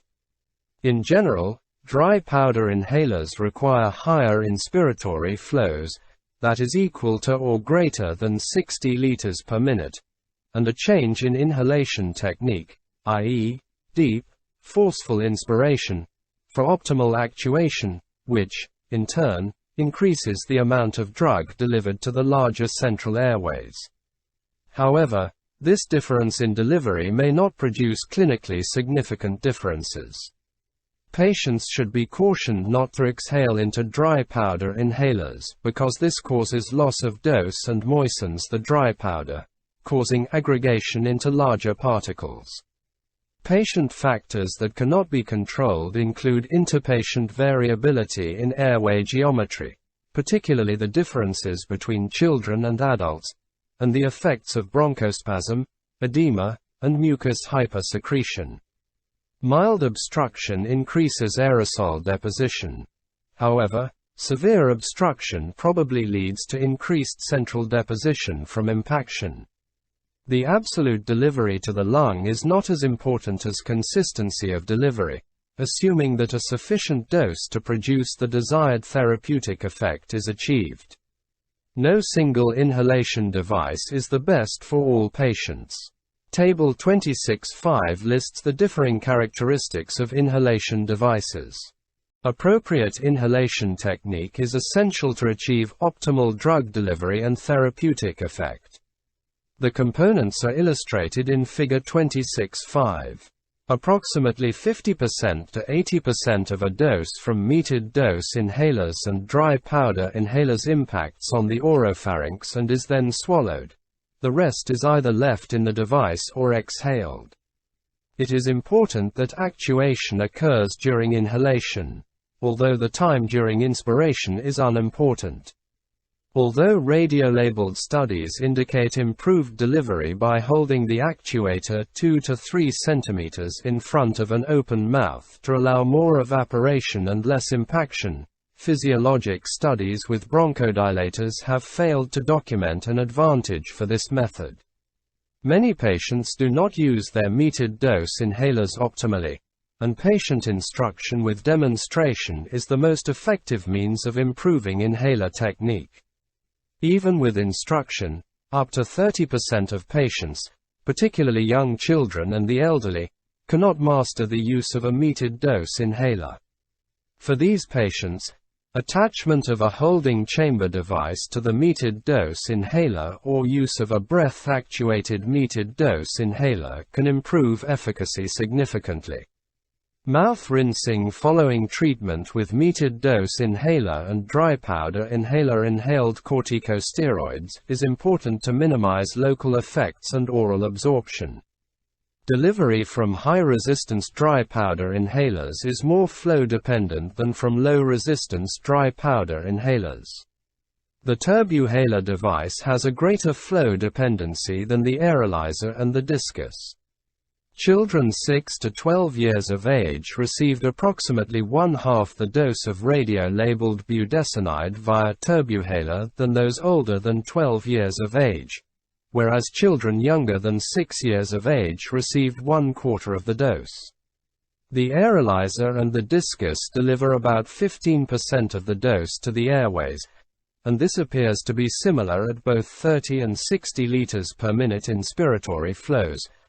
Both have been approved for children aged 5 and 4 years, respectively. Pause the video and carefully scrutinize Figure 26.5 illustrating instructions for inhaler use from the NAEPP Expert Panel Report 2 before advancing to the next slide. We will now discuss the treatment of severe acute asthma. The primary goal is prevention of life-threatening asthma by early recognition of signs of deterioration and early intervention. As such, the principal goals of treatment include 1. Correction of significant hypoxemia. 2. Rapid reversal of airflow obstruction. 3. Reduction of the likelihood of recurrence of severe airflow obstruction. 4. Development of a written action plan in case of a further exacerbation. These goals are best achieved by early initiation of treatment and close monitoring of objective measures of oxygenation and lung function. Early response to treatment as measured by the improvement in forced expiratory volume in 1 second at 30 minutes following inhaled beta-2 agonists is the best predictor of outcome. Providing adequate oxygen supplementation to maintain oxygen saturations above 90%, or above 95% in pregnant women, is essential. In children younger than 6 years of age, in whom lung function measures are difficult to obtain, a combination of objective, e.g., oxygen saturation, capillary carbon dioxide, respiratory rate, and heart rate, and subjective measures may be used to assess severity. The primary therapy of acute exacerbations is pharmacologic, which includes inhaled short-acting beta-2 agonists and, depending on the severity, systemic corticosteroids and oxygen, as shown in figures 26.6 and 26.7. It is important that therapy not be delayed, so the initial history and physical examination should be obtained while initial therapy is being provided. Patients at risk for life-threatening exacerbations require special attention. Risk factors include a history of previous severe asthma exacerbations, e.g., hospitalizations, intubations, or hypoxic seizures, complicating illnesses, e.g., cardiac disease, diabetes mellitus, illicit drug use, or psychosis, use of more than 2 canisters per month of short-acting inhaled beta-2 agonists, and current intake of oral corticosteroids or recent withdrawal from oral corticosteroids. A complete blood count may be appropriate for patients with fever or purulent sputum, but many patients will have a leukocytosis from a viral infection or secondary to corticosteroid administration. Pause the video and carefully scrutinize Figure 26.6 illustrating home management of acute asthma exacerbation before advancing to the next slide. Routine chest radiographs have not been shown to be of value unless physical findings suggestive of consolidations or pneumothoraces are present. Serum electrolytes should be monitored if high-dose continuous inhaled or systemic beta-2 agonists are to be used because they can produce transient decreases in potassium, magnesium, and phosphate. The combination of high-dose beta-2 agonists and systemic corticosteroids occasionally may result in excessive elevations of glucose. Initial response should be achieved within minutes, and most patients experience significant improvement within the first 30 to 60 minutes of therapy, with most patients doubling their forced expiratory volume in 1 second or peak expiratory flow. In patients ultimately admitted to the hospital, only a 10% to 20% predicted improvement is seen within the first 2 hours.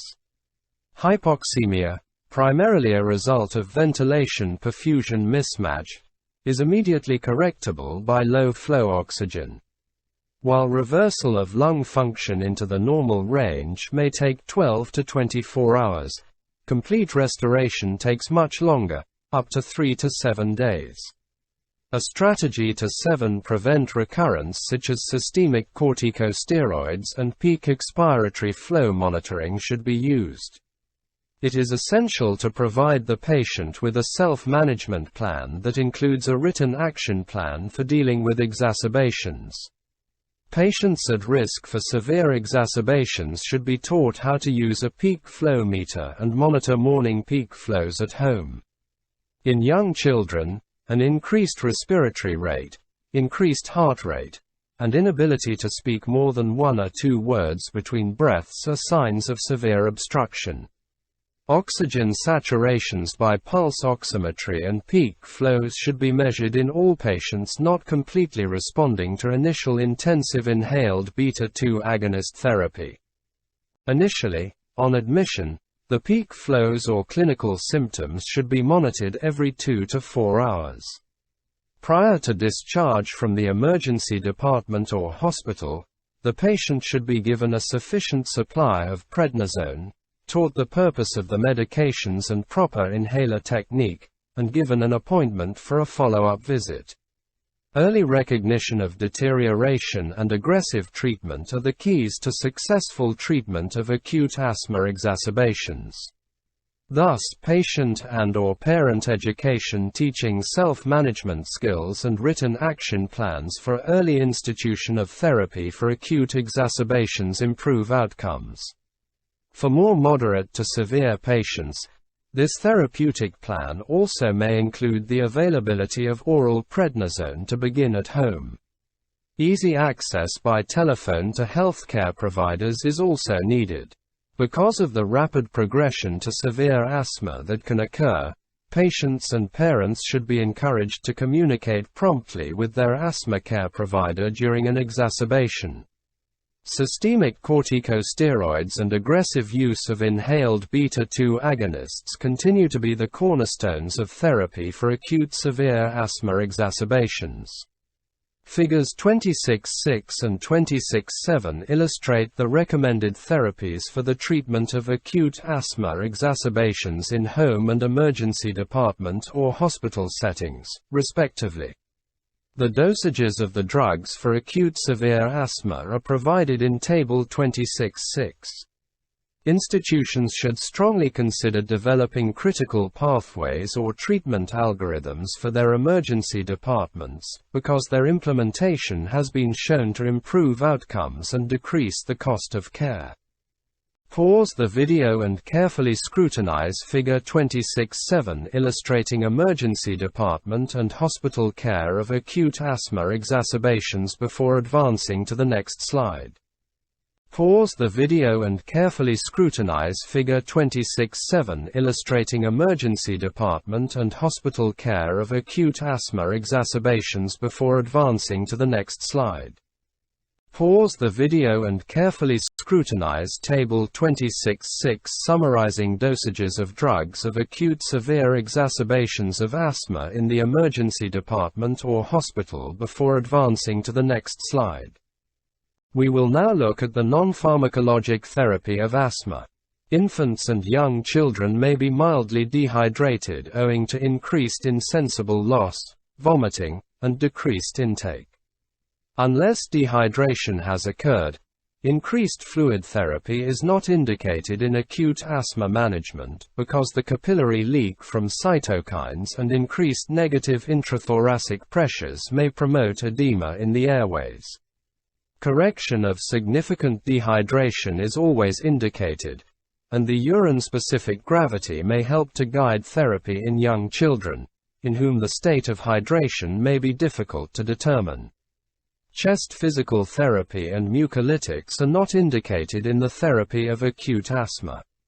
Sedatives should not be given because anxiety may be a sign of hypoxemia, which could be worsened by central nervous system depressants.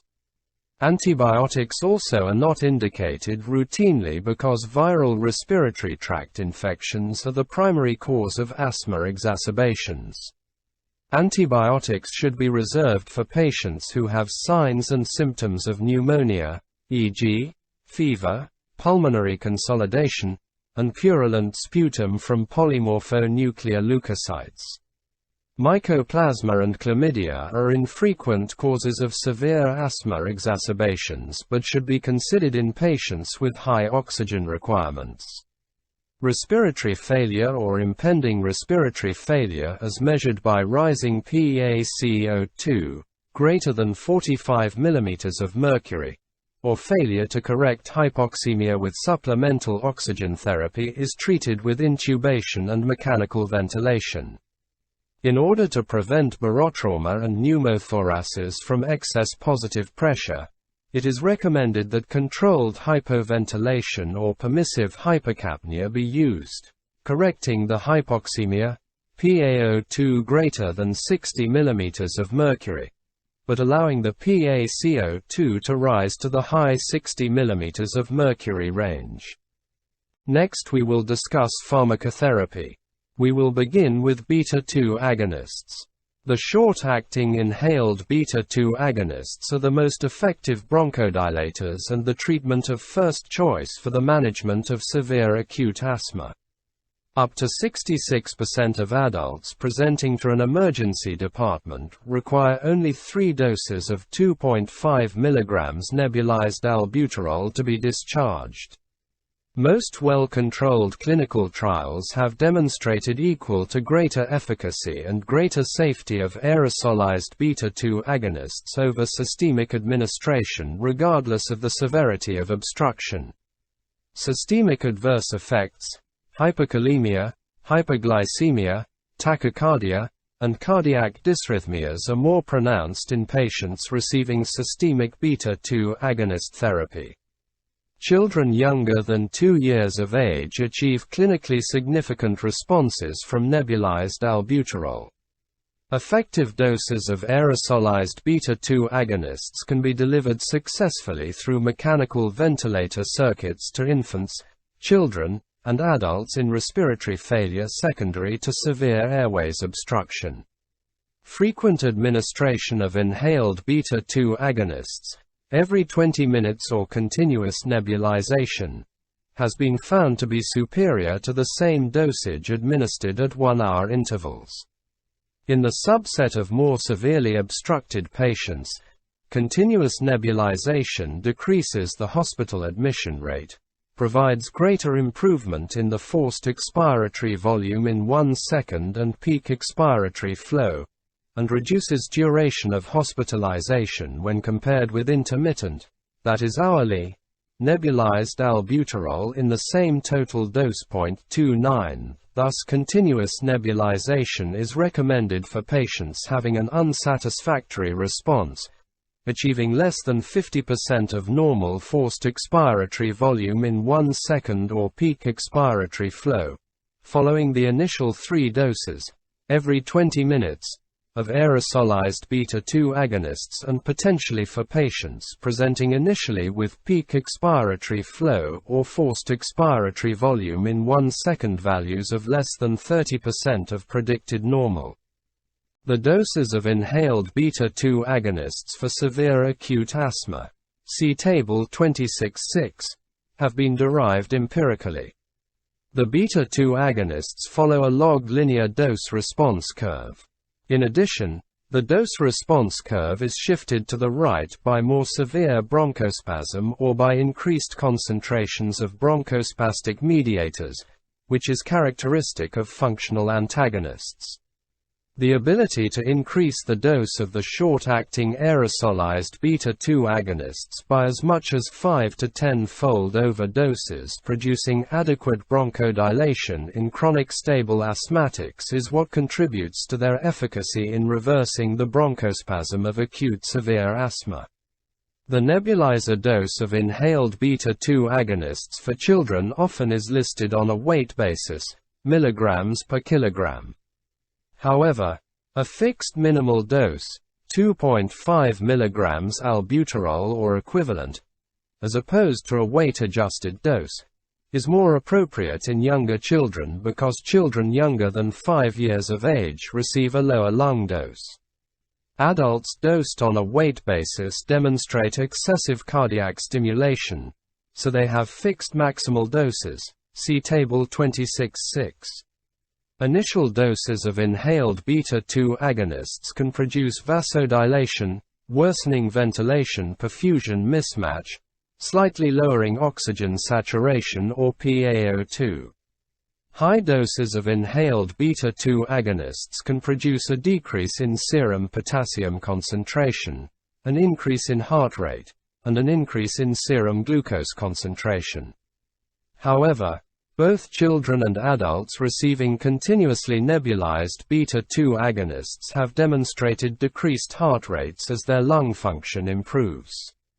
Thus, an elevated heart rate is not an indication to use lower doses or to avoid using inhaled beta-2 agonists. Some controversy exists concerning the most cost-effective delivery system, metered dose inhaler plus holding chamber versus nebulization, to be used in treating severe acute asthma in the emergency department and hospital, see below. The dry powder inhalers are currently not indicated for the treatment of severe acute asthma exacerbations. Patients with more severe obstruction may not be able to generate sufficient peak inspiratory flows for adequate delivery. Next we will discuss corticosteroids. Systemic corticosteroids are indicated in all patients with acute severe asthma not responding completely to initial inhaled beta-2 agonist administration, every 20 minutes for 3 to 4 doses. Intravenous therapy offers no therapeutic advantage over oral administration. This therapy usually is continued until hospital discharge. Tapering the dose in acute asthma following discharge from the hospital appears unnecessary, provided that patients are prescribed inhaled corticosteroids for outpatient therapy. Most patients achieve 70% of predicted normal forced expiratory volume in 1 second within 48 hours and 80% of predicted by 6 days after plateauing by day 3. Thus, maintaining systemic corticosteroid courses for 10 to 14 days may be unnecessarily long in some patients. Indeed, many patients not admitted to the hospital respond to 3 to 5 day courses of systemic corticosteroids. Short courses of oral prednisone, that is for 3 to 10 days, have been effective in preventing hospitalizations in infants and young children. It is recommended that a full dose of the corticosteroid be continued until the patient's peak flow reaches 80% of predicted normal or personal best. Multiple daily dosing of systemic corticosteroids for the initial therapy of acute asthma exacerbations appears warranted because receptor binding affinities of lung corticosteroid receptors are decreased in the face of airway inflammation. However, patients with less severe exacerbations may be treated adequately with once-daily administration. High-dose and very high-pulse dose corticosteroid regimens have not been shown to enhance the outcomes in severe acute asthma, but are associated with a higher likelihood of side effects. A recommended practice is to increase or double the dose of inhaled corticosteroids in patients who are experiencing a deterioration of their asthma control to prevent an exacerbation that requires emergency care. Studies of inhaled corticosteroids, abbreviated as ICSs, in acute exacerbations of asthma have provided conflicting results. Currently, there is insufficient evidence supporting efficacy in the emergency department setting. However, there is some evidence that prescribing inhaled corticosteroids on discharge from the emergency department reduces the risk of relapse.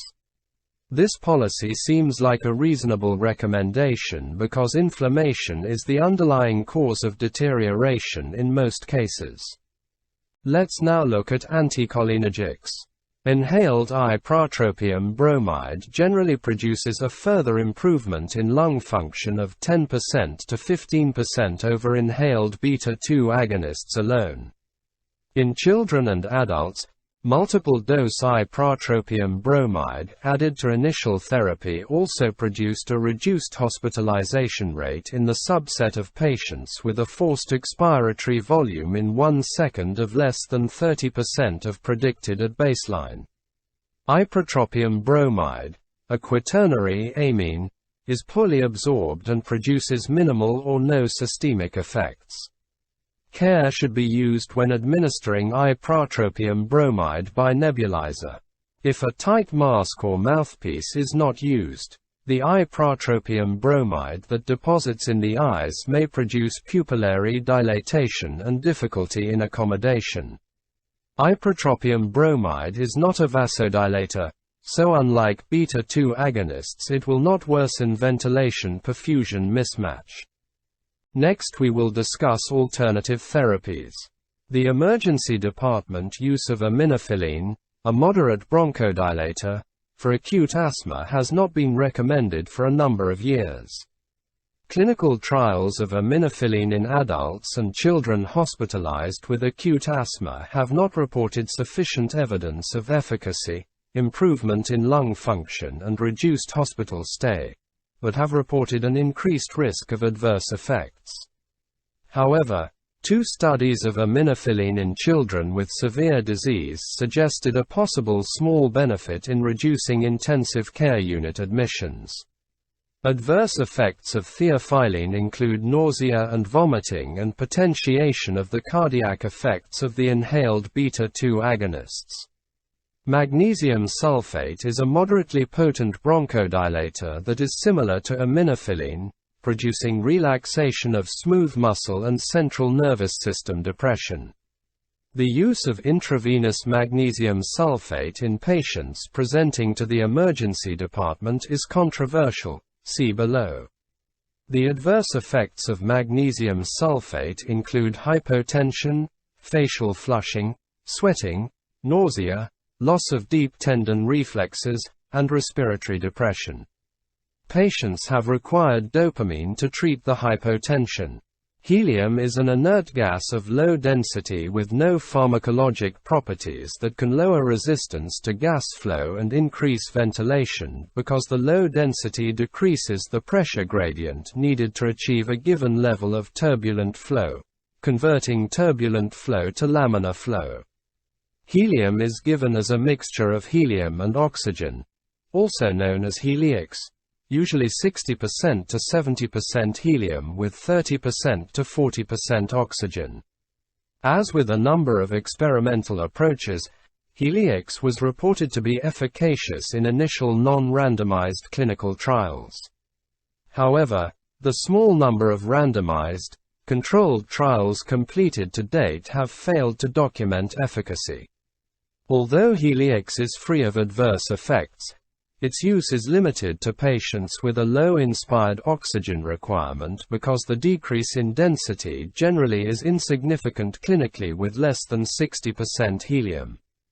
The inhalational anesthetics halothane, isoflurane, and influrane all have been reported to have a positive effect in children and adults with severe asthma that is unresponsive to standard medical therapy.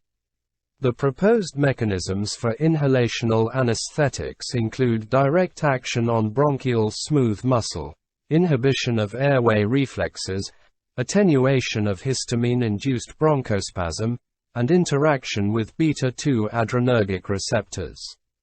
Well-controlled trials with these agents have not been completed.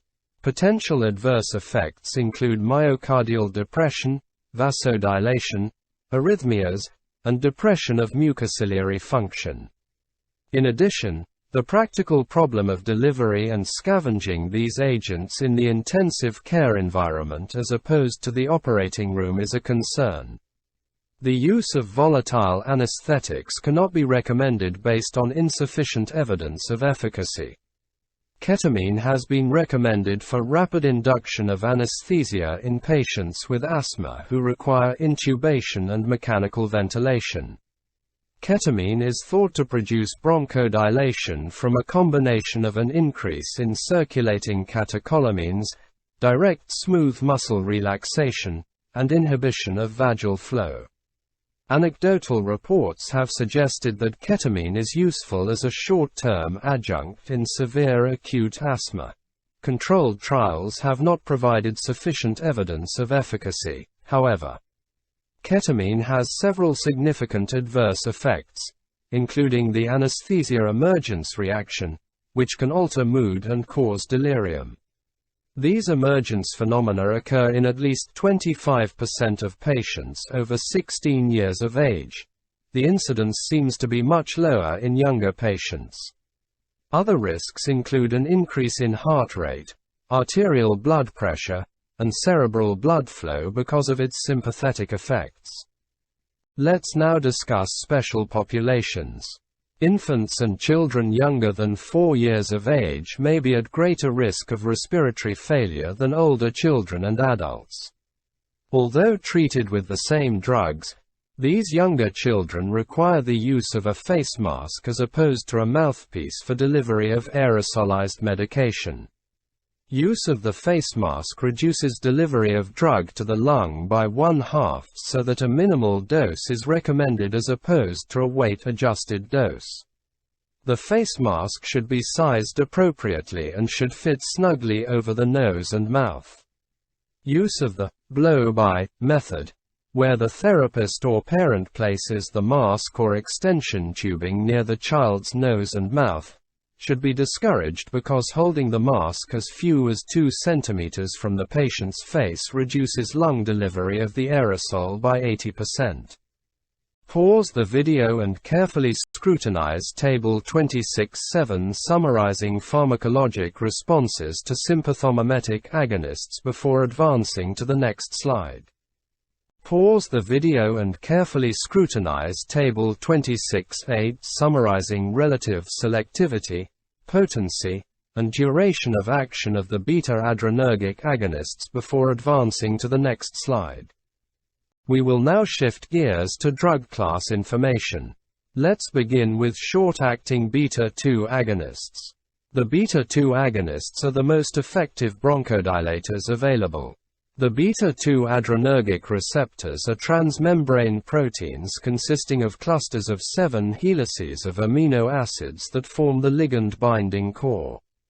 The human beta-2 adrenergic receptors are polymorphic in structure, with the most common polymorphisms in the amino terminus of the receptor at amino acid positions 16, encoding either arginine, abbreviated as AR, G, or glycine, abbreviated as GL, Y, and 27, encoding either glutamine, abbreviated as GL-N, or glutamic acid, abbreviated as GL-U. Some of the polymorphisms determine responsiveness to beta-2 agonists, whereas others may act as disease modifiers. See below. Stimulation of beta-2 adrenergic receptor activates cytoplasmic G proteins, which, in turn, activate adenylyl cyclase to produce cyclic adenosine monophosphate, abbreviated as CAMP, generally thought to be responsible for the bulk of activity through activation of various proteins by cyclic adenosine monophosphate-dependent protein kinase, abbreviated as pKa. This activation, in turn, decreases unbound intracellular calcium, producing smooth muscle relaxation, mast cell membrane stabilization, and skeletal muscle stimulation.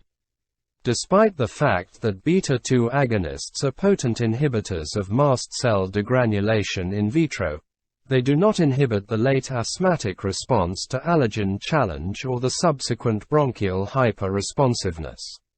Long-term administration of beta-2 agonists does not reduce bronchial hyperresponsiveness, confirming a lack of significant anti-inflammatory activity. Beta-2 adrenergic stimulation also activates sodium-potassium ATPase, produces gluconeogenesis, and enhances insulin secretion, resulting in a mild to moderate decrease in serum potassium concentration by driving potassium intracellularly. The chronotropic response to beta-2 agonists is mediated in part by baroreceptor reflex mechanisms as a result of the drop in blood pressure from vascular smooth muscle relaxation, as well as by direct stimulation of cardiac beta-2 receptors, and some beta-1 stimulation at high concentrations. Table 26.7 lists the pharmacologic effects of adrenergic receptor stimulation. Because beta-1 receptor stimulation produces excessive cardiac stimulation, resulting in cardiac arrhythmias, and because the inotropic effect enhancing myocardial oxygen consumption leads to myocardial necrosis, there is no rationale for using non-beta-2 selective agonists in the treatment of asthma. Table 26.8 compares the various beta-adrenergic agonists used in asthma in terms of selectivity, potency, oral activity, and duration of action. The beta-2 agonists are functional or physiologic antagonists in that they relax airway smooth muscle regardless of the mechanism for constriction. When administered in equipotent doses, all the short-acting drugs produce the same intensity of response. The only differences are in duration of action and cardiac toxicity. The catecholamine derivatives all have the disadvantage of rapid inactivation of their 3,4-hydroxyl catechol group from catechol O-methyltransferase found in the gastrointestinal tract, rendering them orally inactive. In addition, catecholamines are taken up rapidly into tissues by secondary uptake mechanisms that limit their receptor occupancy and thus have a shorter duration of action. All the beta-2 agonists are more bronchoselective when administered by the aerosol route. Aerosol administration of the short-acting beta-2 agonists provides more rapid response and greater protection against provocations that induce bronchospasm such as exercise and allergen challenges than does systemic administration. Differences in myocardial effects are discernible between selective and non-selective agents even when administered as aerosols, particularly at the higher doses used for severe acute asthma. The beta-2 agonists also differ in efficacy or ability to activate the beta-2 adrenergic receptors. Full agonists include the catecholamines, metoprolol, and formoterol. Partial agonists include albuterol, terbutaline, perbuterol, and salmeterol. The principal differences between full and partial agonists is that full agonists require a lower fraction of receptor occupancy to produce their maximum effect and more easily produce receptor desensitization. All synthetic beta-2 agonists are one-to-one racemic mixtures of two mirror images, also called enantiomers, owing to an asymmetric or chiral carbon. Since most physiologic functions, that is receptor occupancy and activation and enzymatic metabolism, are stereoselective, the R enantiomers of the beta-2 agonists are the most pharmacologically active isomer. While it was felt initially that the S enantiomers were essentially inactive owing to the 1,000-fold potency difference between the enantiomers, studies in animal models and isolated in vitro tissue preparations have suggested that the S enantiomers may be pro-inflammatory and could induce bronchial hyperresponsiveness. However, evidence that this occurs consistently in humans or is clinically relevant is lacking. See below. The pharmacokinetics are stereoselective as well, although not as predictable.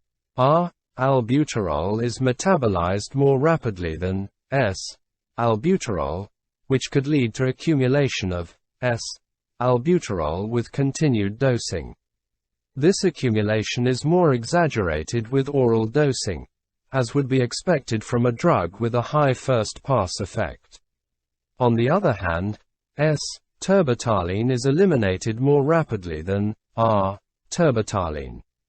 Both the intensity and duration of response are dose-dependent, and more important, the dose-response relationship is dynamic. At increasing levels of baseline bronchoconstriction, irrespective of the stimulus, the dose-response curve is shifted to the right, and the duration of bronchodilation is decreased. This shift is reflected in the need for higher, more frequent doses in acute asthma exacerbations. The duration of protection against significant provocation is much less than the duration of bronchodilation in chronic stable asthma. See Table 26.8. Chronic administration of beta-2 agonists leads to downregulation, decreased number of beta-2 receptors, and a decreased binding affinity for these receptors. Systemic corticosteroid therapy can both prevent and partially reverse this phenomenon. However, the use of inhaled corticosteroids appears to have minimal ability to prevent tolerance to beta-2 agonists.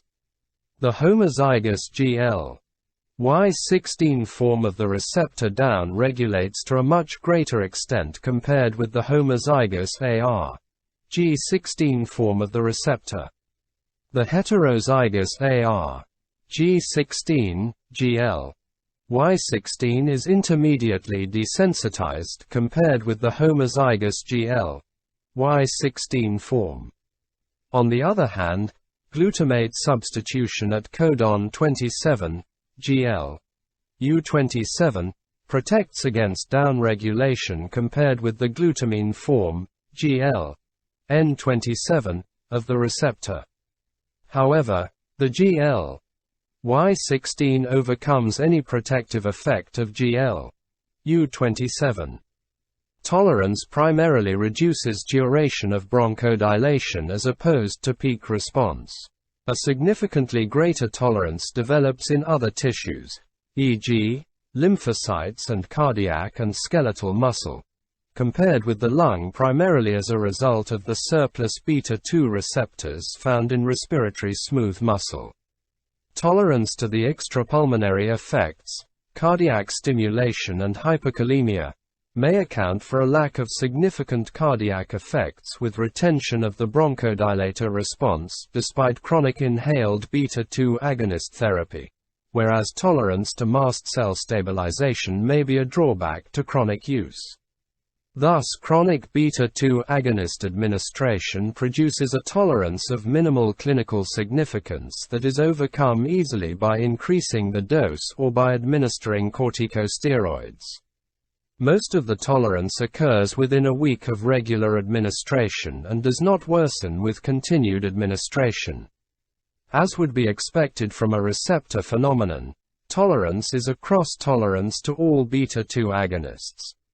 Whether or not regular use of short-acting inhaled beta-2 agonists produces worsening of asthma in a subset of patients remains controversial. See below. But it does not appear to occur in the entire population. However, regular treatment, 4 times daily, does not improve symptom control over as needed use. Pause the video and carefully scrutinize Table 26(9) summarizing pharmacodynamic, pharmacokinetic comparison of the corticosteroids before advancing to the next slide. In conclusion, the inhaled short-acting selective beta-2 agonists are indicated for the treatment of intermittent episodes of bronchospasm. They are the first treatment of choice for acute severe asthma and exercise-induced bronchospasm. They inhibit exercise-induced bronchospasm in a dose-dependent fashion and provide complete protection for a 2-hour period following inhalation with varying levels of patient-dependent protection over 4 hours. Although the regular administration of beta-2 agonists slightly decreases the effect, 2 inhalations prior to exercise still essentially blocks exercise-induced bronchospasm completely. 1% versus 5% drop in forced expiratory volume in 1 second. We will now progress to systemic corticosteroids. The corticosteroids are the most effective anti-inflammatories available to treat asthma. Actions useful in treating asthma include 1.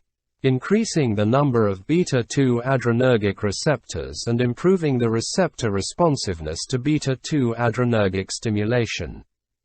2. Reducing mucus production and hypersecretion. 3. Reducing bronchial hyperresponsiveness. And 4. Preventing and reversing airway remodeling. The glucocorticoid receptor is found in the cytoplasm of most cells throughout the body, explaining the multiple effects of systemic corticosteroids. There is no difference between glucocorticoid receptors found throughout the body. However, genetic differences between glucocorticoid receptors from different individuals may determine some of the variations in response. The corticosteroids are lipophilic, readily cross the cell membrane, and combine with the glucocorticoid receptor. The activated complex then enters the nucleus, where it acts as a transcription factor leading to gene activation or suppression.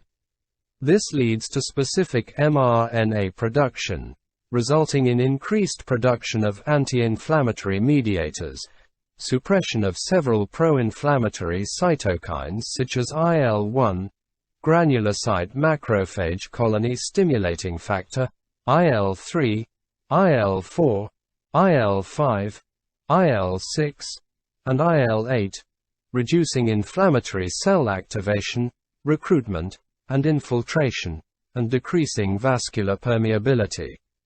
In addition, the activated glucocorticoid receptor complex can act directly with cytoplasmic transcription factors, nuclear factor kappa B, and activating protein 1 to prevent the action of pro-inflammatory cytokines on the cell. Owing to the mechanism that modifies gene expression, the time required to see the particular effect depends on the time required for new protein synthesis, decreased formation of the particular mediator, and resolution of the inflammatory response. Generally, the cellular and biochemical effects are immediate, but varying amounts of time are required to produce a clinical response. Beta-2 receptor density increases within 4 hours of corticosteroid administration. Improved responsiveness to beta-2 agonists occurs within 2 hours. In severe acute asthma, 4 to 12 hours may be required before any clinical response is noted. Reversal of seasonally increased bronchial hyperresponsiveness requires at least 1 week of therapy. The chronic use of corticosteroids does not induce a state of corticosteroid dependence. Nor is there evidence of tolerance produced by chronic administration. The corticosteroids used in asthma are compared in Table 26(9). Besides acute severe asthma, systemic corticosteroids are also recommended for the treatment of impending episodes of severe asthma unresponsive to bronchodilator therapy. The effects of corticosteroids in asthma are dose and duration dependent. This pattern is true for the adverse effects as well. Table 2610. The clinician must balance the toxicity of chronic systemic corticosteroid therapy continually with control of asthma symptoms. Because short-term, that is 1 to 2 weeks, high-dose corticosteroids, that is 1 to 2 mg per kilogram per day of prednisone, do not produce serious toxicities. The ideal use is to administer the systemic corticosteroids in a short burst, and then to maintain the patient on appropriate long-term control therapy with inhaled corticosteroids, discussed below. In general, therapy for more than 5 days at doses that exceed the usual physiologic endogenous cortisol production will cause temporary aberration in adrenal cortisol release. However, this hypothalamic pituitary adrenal, abbreviated as HPA, axis suppression is short-lived, 1 to 3 days, and readily reversible following short bursts, that is for 10 days or less, of pharmacologic doses. A maximum number of short bursts that a patient can receive probably exists, after which chronic corticosteroid side effects occur. Patients receiving at least 8 bursts, for equal to or longer than 10 days each, were shown to have a similar decrease in trabecular bone density as patients on daily or alternate day corticosteroids over 1 year. Children who received 4 or more bursts of prednisone exhibited a subnormal response to hypoglycemic stress or adrenocorticotropic hormone, abbreviated as ACTH, administration. Very short courses, that is 3 to 5 days, have been effective in reducing hospitalization from acute exacerbations. Use of the shorter-acting corticosteroids such as prednisone will produce less adrenal suppression than the longer-acting dexamethasone. Pause the video and carefully scrutinize Table 2610 summarizing adverse effects of chronic systemic glucocorticoid administration before advancing to the next slide. We will now discuss anticholinergics. The anticholinergic agents have a long history of use for asthma, but they do not have a Food and Drug Administration (FDA) approved indication for asthma. Anticholinergics are competitive inhibitors of muscarinic receptors. Unlike beta-2 agonists, they are not functional antagonists. They only reverse cholinergic-mediated bronchoconstriction. Normal bronchial tone is maintained through parasympathetic innervation of the airways via the vagus nerve. A number of the triggers and mediators of asthma, i.e., histamine, prostaglandins, sulfur dioxide, exercise, and allergens, produce bronchoconstriction in part through vagal reflex mechanisms. Studies of asthmatics consistently demonstrate that anticholinergics are effective bronchodilators, although not as effective as beta-2 agonists. Anticholinergics attenuate, but do not block allergen-induced asthma in a dose-dependent fashion and have no effect on bronchial hyperresponsiveness. Ipratropium bromide is a non-selective muscarinic receptor blocker, and blockade of inhibitory muscarinic receptors theoretically could result in an increased release of acetylcholine and overcome the block on the smooth muscle receptors, that is M3. Only the quaternary ammonium derivatives such as ipratropium bromide should be used because they have the advantage of poor absorption across mucosae and the blood-brain barrier. This results in negligible systemic effects with a prolonged local effect, i.e., bronchodilation. In addition, the quaternary compounds do not appear to produce a decrease in mucociliary clearance. Ipratropium bromide has a duration of action of 4 to 8 hours. Both intensity and duration of action are dose-dependent. Time to reach maximum bronchodilation is considerably slower than from aerosolized short-acting beta-2 agonists, that is 2 hours versus 30 minutes. However, this is of little clinical consequence because some bronchodilation is seen within 30 seconds, 50% of maximum response occurs within 3 minutes, and 80% of maximum is reached within 30 minutes. Ipratropium bromide is only indicated as adjunctive therapy in severe acute asthma, not completely responsive to beta-2 agonists alone, because it does not improve outcomes in chronic asthma. We will now discuss pharmacoeconomics. The number of emergency department visits for asthma exceeds the number of hospitalizations by approximately 4 times, yet the annual expenditures for emergency department visits, that is $478.6 million, is significantly less than the estimated $1.8 billion spent on inpatient hospital services for patients with acute severe asthma. Thus, reducing the number of patients requiring hospitalizations is a primary goal of therapy. Inpatient services have declined as a percentage of total medical expenditures primarily as a result of decreasing duration of hospitalizations. Since the primary drugs used to treat severe acute asthma are available generically, drug costs account for only a small portion of the overall costs of care. Few of the therapies used in the management of acute severe asthma have been evaluated formally for their pharmacoeconomic impact.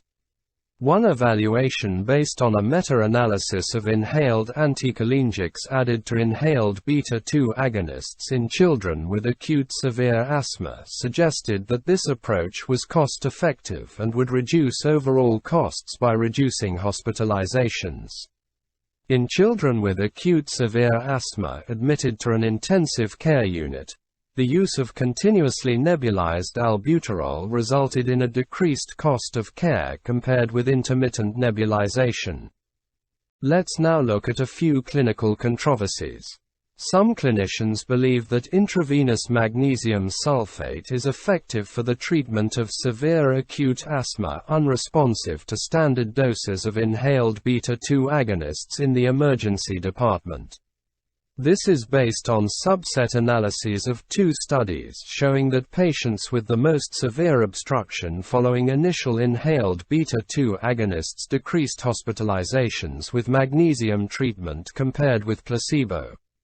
However, the subset with severe obstruction is the one demonstrating an improved response to the addition of ipratropium bromide and continuous nebulization of inhaled beta-2 agonists.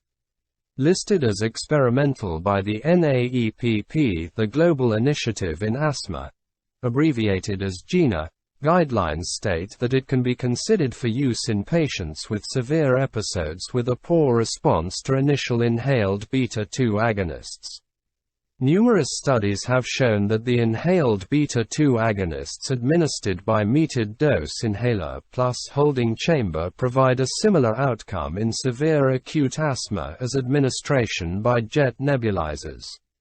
Proponents of administration by metered-dose inhaler plus holding chambers argue that it is more cost-effective and so should replace nebulizer therapy. However, appropriate cost analyses have yet to be performed. Nor have there been comparisons in the most severe subsets, where combination therapy and continuous nebulization are recommended. Current practice should be based on the comfort level of the clinical staff until sufficient data are available to warrant a wholesale recommendation of one method. Next we will discuss the evaluation of therapeutic outcomes. Figures 26.6 and 26.7 provide the monitoring parameters for severe acute asthma. Lung function, either spirometry or peak flows, should be monitored 5 to 10 minutes after each treatment. Oxygen saturations can be easily monitored continuously with pulse oximetry. For young children and infants, pulse oximetry, lung auscultation, and observation of the presence of supraclavicular retractions is useful. The majority of patients will respond within the first hour of initial inhaled beta-2 agonists regardless of history of home administration of drug.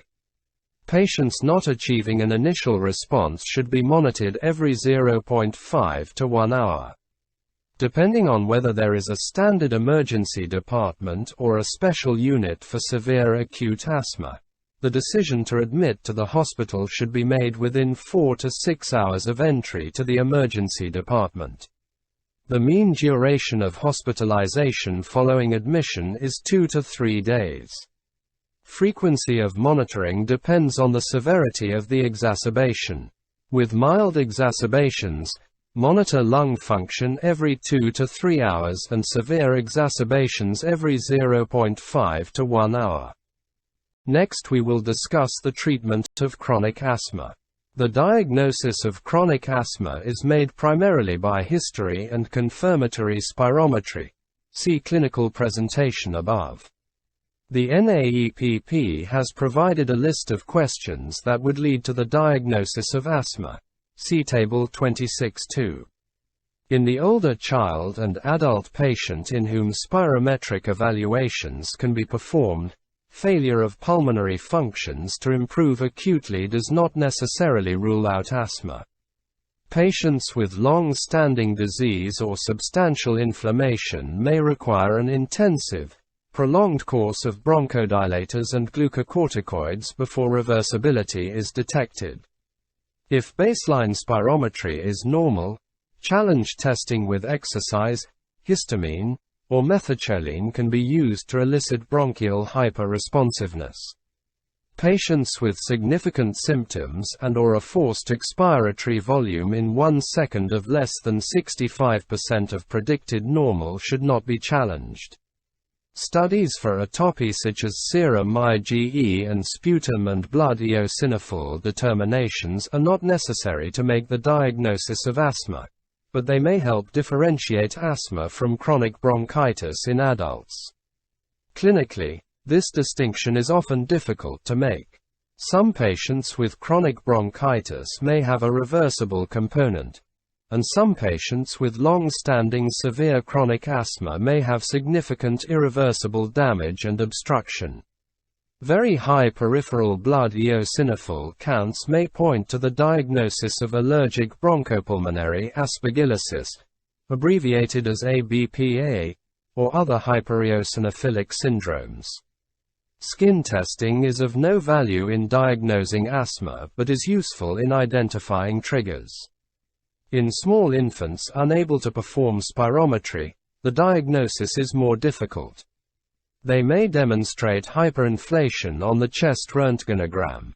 Radiologic examination is helpful in ruling out other causes of wheezing, e.g., foreign body aspiration, parenchymal lung disease, cardiac disease, and congenital anomalies.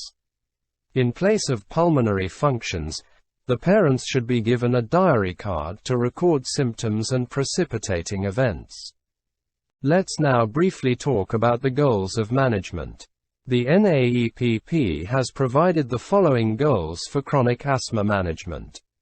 1. Maintain normal activity levels, including exercise and other physical activity.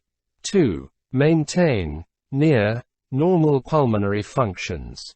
3. Prevent chronic and troublesome symptoms, e.g., coughing or breathlessness in the night, in the early morning, or after exertion. 4. Prevent recurrent exacerbations of asthma, and minimize the need for emergency department visits or hospitalizations. 5. Provide optimal pharmacotherapy with minimal or no adverse effects. 6. Meet patients' and families' expectations of satisfaction with asthma care. Toward these goals, every effort should be made to decrease the patient's baseline bronchial hyperresponsiveness and prevent it from increasing.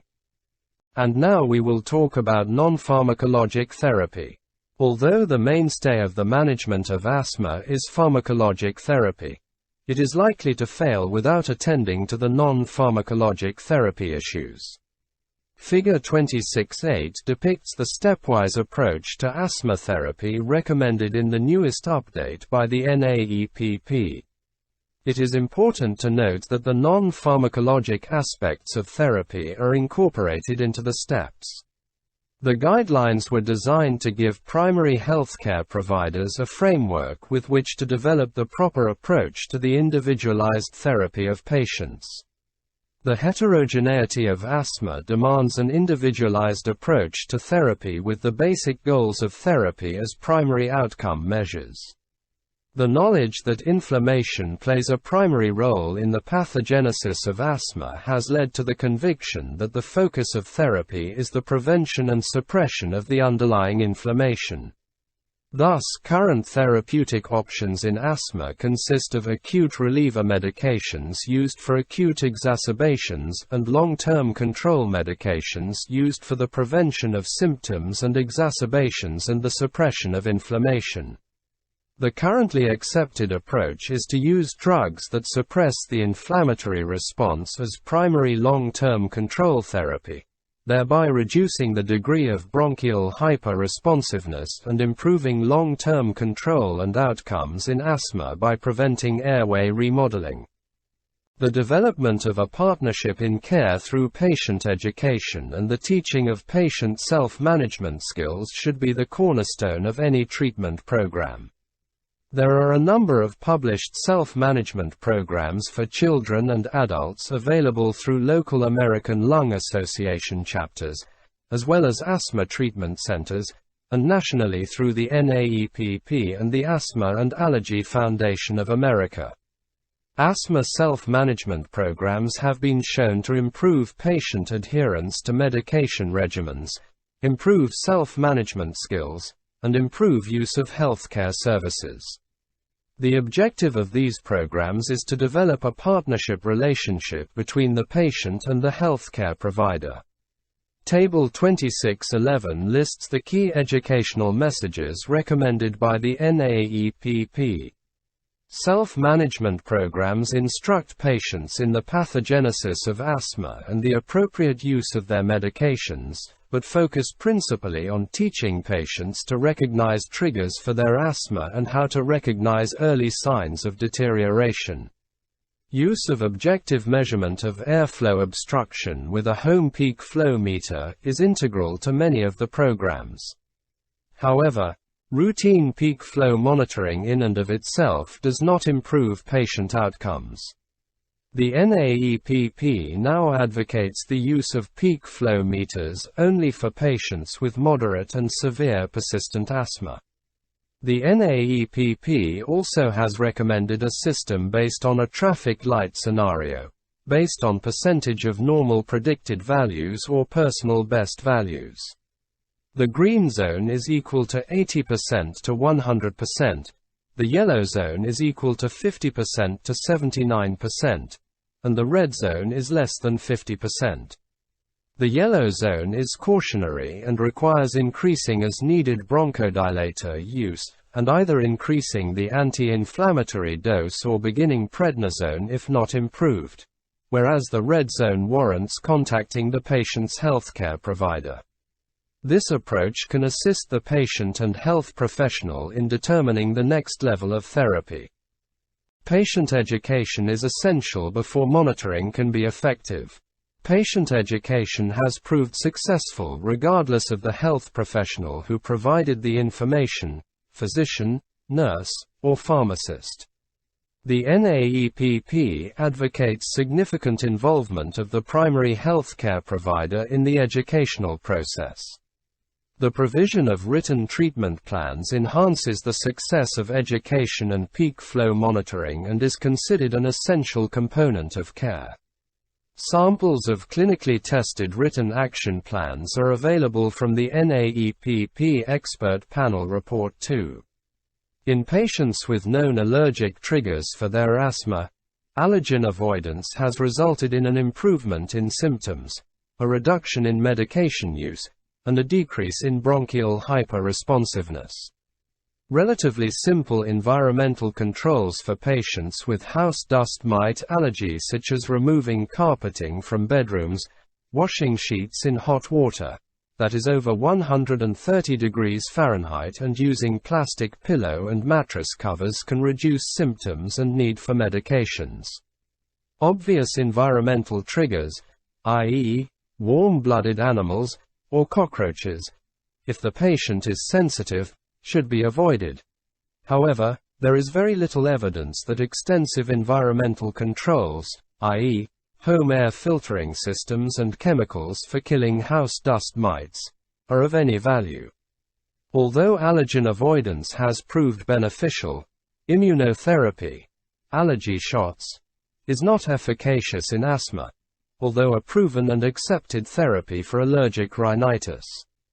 Patients who smoke should be encouraged to stop. Parents of children with asthma should stop or at least not smoke around their children. Pause the video and carefully scrutinize Figure 26.8, illustrating a stepwise approach for managing asthma in adults and children older than 5 years of age before advancing to the next slide. Pause the video and carefully scrutinize Figure 26.8, illustrating a stepwise approach for managing asthma in adults and children older than 5 years of age before advancing to the next slide. Pause the video and carefully scrutinize Table 2611, summarizing key educational messages for patients before advancing to the next slide. And now we will discuss the pharmacologic therapy of asthma. The current NAEPP recommendations for therapy of chronic asthma are illustrated in Figure 26.8.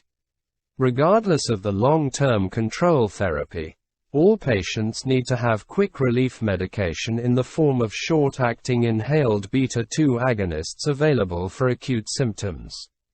The inhaled corticosteroids are considered the preferred long-term control therapy for persistent asthma in all patients. This new recommendation follows an evidence-based report by the NAEPP. Low to medium dose inhaled corticosteroids reduce bronchial hyperresponsiveness, improve lung function, and reduce severe exacerbations leading to emergency department visits and hospitalizations. They are more effective than either cromolyn, nedocromil, theophylline, or the leukotriene antagonists. In addition, the inhaled corticosteroids are the only therapy that reduces the risk of dying from asthma. In the low to medium doses recommended by the NAEPP guidelines, as shown in Table 26.12, inhaled corticosteroids have been proved to be safe for long-term administration. The principal adverse effect at low to medium doses is delayed growth in children that appears to be about 1 to 2 centimeters in the first year of therapy, is not progressive, and does not appear to prevent attainment of predicted adult height. The inhaled corticosteroids do not appear to increase the risk of osteoporosis in the elderly or glaucoma and cataracts except at high doses. See Table 26.12. It is unknown whether the inhaled corticosteroids can reduce airway remodeling and loss of lung function found in some patients with persistent asthma. Studies demonstrating a reduction in some aspects of airway remodeling used high doses of inhaled corticosteroids. They do not enhance lung growth in children 5 to 12 years of age when administered for 4 to 6 years. Nor do they induce remission of asthma because bronchial hyperresponsiveness and other measures of inflammation return to pre-treatment levels on discontinuation of therapy. Although short-term studies of the alternative long-term control therapies, e.g., cromolyn, leukotriene antagonists, nedocromil, and theophylline, demonstrate improvement in symptoms, lung function, and as needed short-acting inhaled beta-2 agonist use, they do not reduce bronchial hyperresponsiveness, suggesting minimal anti-inflammatory activity. Few of these therapies have been assessed in long-term clinical trials. The evidence suggests minimal to no differences in efficacy between these alternatives. Therefore, the NAEPP lists them in alphabetical order to show no preference of one over the other.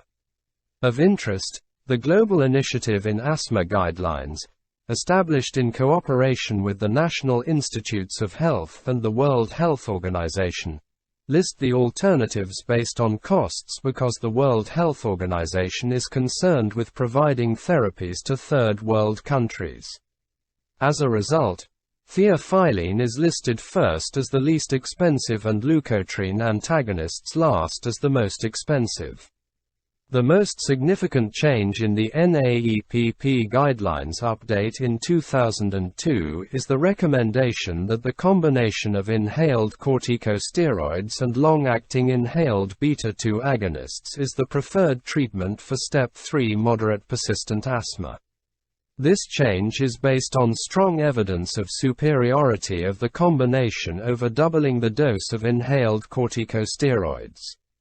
In addition, this combination has been shown to be superior to the adding of leukotriene antagonists to inhaled corticosteroids. The addition of theophylline to inhaled corticosteroids is no more effective than doubling the dose of the inhaled corticosteroids on lung function and not as effective at reducing severe asthma exacerbations. The combination of inhaled corticosteroid and long-acting inhaled beta-2 agonists is more effective at reducing severe asthma exacerbations than doubling the dose of inhaled corticosteroids in moderate persistent asthma.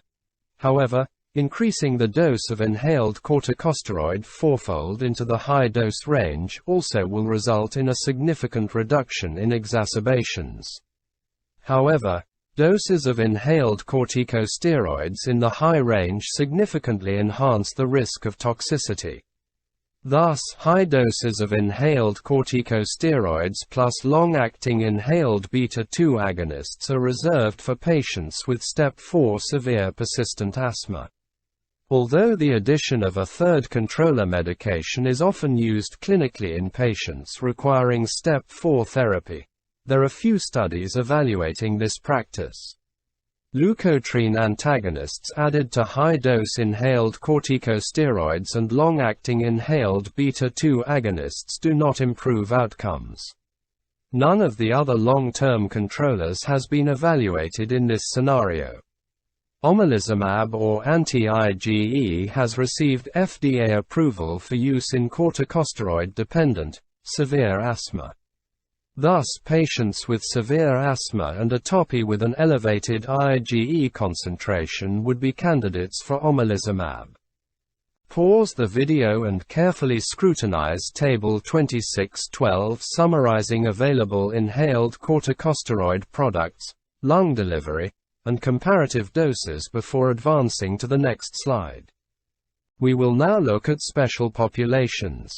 Children 5 years of age and younger have not been studied adequately. Thus, many of the recommendations in this age group are based on extrapolation of data from older children and adults. The few studies of inhaled corticosteroids in this younger group are supportive. The nebulized formulation of budesonide gained FDA approval from 3 pivotal efficacy and safety trials. The FDA approval for montelukast in children younger than age 6 was based on safety and pharmacokinetic studies establishing doses but not on efficacy trials. Not all trials of cromolyn in this younger group have demonstrated efficacy. Theophylline has not been evaluated adequately, except for pharmacokinetics.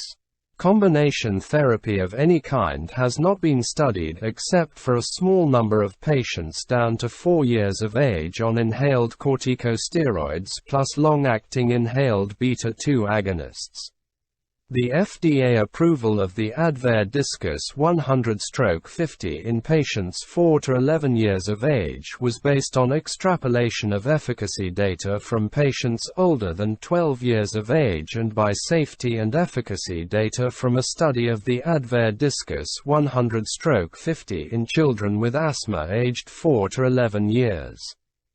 The recommendations for children 5 years of age and younger differ slightly from the recommendations for older children and adults. For Step 3 therapy, both medium-dose inhaled corticosteroids as monotherapy and the combination of inhaled corticosteroids plus long-acting inhaled beta-2 agonists are considered preferred. However, there is no more evidence for a significant dose response to the inhaled corticosteroids in this age group than there is for combination therapy. Owing to the increased risk of osteoporosis in the elderly, patients requiring high doses of inhaled corticosteroids should have their bone mineral density determinations followed and appropriate therapies for osteoporosis instituted if necessary. Asthma affects 7% of pregnant women, making it potentially the most common serious medical condition to complicate pregnancy. Maternal asthma has been reported to increase the risk of perinatal mortality, preeclampsia, preterm birth, and low birth weight infants. More severe asthma is associated with increased risks, whereas better controlled asthma is associated with decreased risks. A systematic review of the evidence on the safety of asthma medications has been conducted by drug class. This review concluded that it is safer for pregnant women with asthma to be treated with asthma medications than for them to have asthma exacerbations. Proper monitoring and control of asthma should enable a woman with asthma to maintain a normal pregnancy with little or no risk to her or her fetus. A stepwise approach to managing asthma during pregnancy and lactation has been published, with low-dose inhaled corticosteroids recommended as preferred treatment for Step 2 and the addition of long-acting beta agonists added in Step 3 and Step 4. Budesonide is considered the preferred inhaled corticosteroid to initiate because it has the greatest safety data from the Swedish birth registry. Albuterol is considered the preferred rescue therapy. We will now discuss drug class information. Let's begin with inhaled corticosteroids. The mechanism of action of the corticosteroids has been reviewed, see above. The principal advantage of the inhaled corticosteroids, abbreviated as ICSs, is their high topical potency to reduce inflammation in the lung and low systemic activity. The inhaled corticosteroids have high anti-inflammatory potency, approximately 1,000-fold greater than endogenous cortisol, and differ from each other by as much as 4 to 6-fold. However, potency differences, which are simply a measure of binding affinity to the receptor, can be overcome simply by giving different microgram dosages of drug. Aerosol delivery of the preparations is remarkably variable, ranging from 10% to 60% of the nominal dose, i.e., that dose which leaves an actuator for a metered dose inhaler or, in the case of a dry powder inhaler, that which is released on actuation of the inhaler. Different devices for the same chemical entity may result in twofold differences in delivery, such as with fluticasone propionate and budesonide, or as much as 8-fold with beclomethasone dipropionate, abbreviated as BDP, preparations. Thus, the delivery method can make a significant difference in the relative comparable dose. The inhaled corticosteroids beclomethasone dipropionate, budesonide, flunisolide, fluticasone propionate, and triamcinolone acetonide that are currently available for use are compared and listed in Table 2612. The ICSs have pharmacokinetic differences that result in different topical or systemic activity. Most evidence is consistent with log linear dose response curves for both indirect and direct responses. The log linear nature of the dose response curve for corticosteroid activity raises the issue of how much of a difference in dose, or lung delivery, or potency is detectable. The dose-response curves for the inhaled corticosteroids are relatively flat, primarily because all the measures used to assess efficacy, lung function, bronchial hyperresponsiveness, symptoms, and as needed short-acting inhaled beta-2 agonist use, are downstream events from the anti-inflammatory activity. In general, it takes a fourfold difference in potency or dose to detect clinically significant differences. The table of comparative doses, see Table 2612, is based on extensive comparative clinical trials. Clinical comparative doses take into consideration potency differences as well as lung delivery differences from the various devices. Since the glucocorticoid receptors within the various tissues are the same, differences in the pharmacokinetic profile are required to produce differences in the topical systemic effect ratio, therapeutic index. Pharmacokinetic properties that enhance improved topical selectivity include rapid systemic clearance, poor oral bioavailability, and long residence time in the lung. Owing to their high lipophilicity, systemic clearance of the available inhaled corticosteroids is very rapid, approaching the rate of liver blood flow. However, the inhaled corticosteroids differ markedly in their oral bioavailability, although they all undergo rather extensive first-pass metabolism to less active substances when absorbed. See Table 26.9. The inhaled corticosteroids produce dose-dependent systemic effects from a combination of the orally absorbed fraction and the fraction absorbed from the lung. Table 26.13. Essentially all the drug that reaches the lung is absorbed systemically. Thus a slow absorption from the lung results in an apparent long elimination half-life and enhances topical selectivity by lowering the systemic concentration. The potential advantage of the drugs with low oral bioavailability is obviated by using a spacer device with the metered dose inhaler for the drugs with higher oral bioavailability because appropriate spacers reduce the oral dose by 80%. The use of holding chambers also can increase systemic activity by increasing lung delivery of drugs not absorbed significantly orally.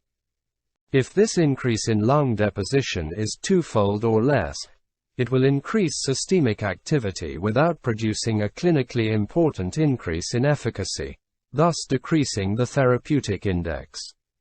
Mouth rinsing and spitting also will reduce the oral availability and are particularly useful for dry powder inhaler devices. The response to inhaled corticosteroids is somewhat delayed. Most patients' symptoms will improve in the first 1 to 2 weeks of therapy and will reach maximum improvement in 4 to 8 weeks.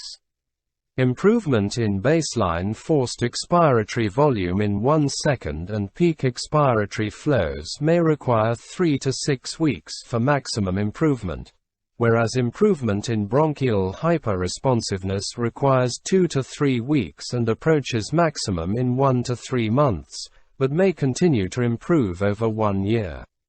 Most of the improvement in these parameters occurs at low to medium doses, and there is a large variability in response, with 10% of patients not demonstrating an improvement in either parameter. Whether these non-responders also show no improvement in rates of exacerbations is unknown.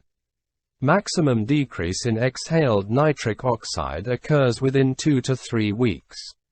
Sensitivity to exercise challenge decreases after 4 weeks of therapy. Although single doses do not inhibit the immediate asthmatic response to antigen challenge, continued therapy for 1 week partially suppresses the response. These two latter effects are likely due to a reduction in mucosal mast cells.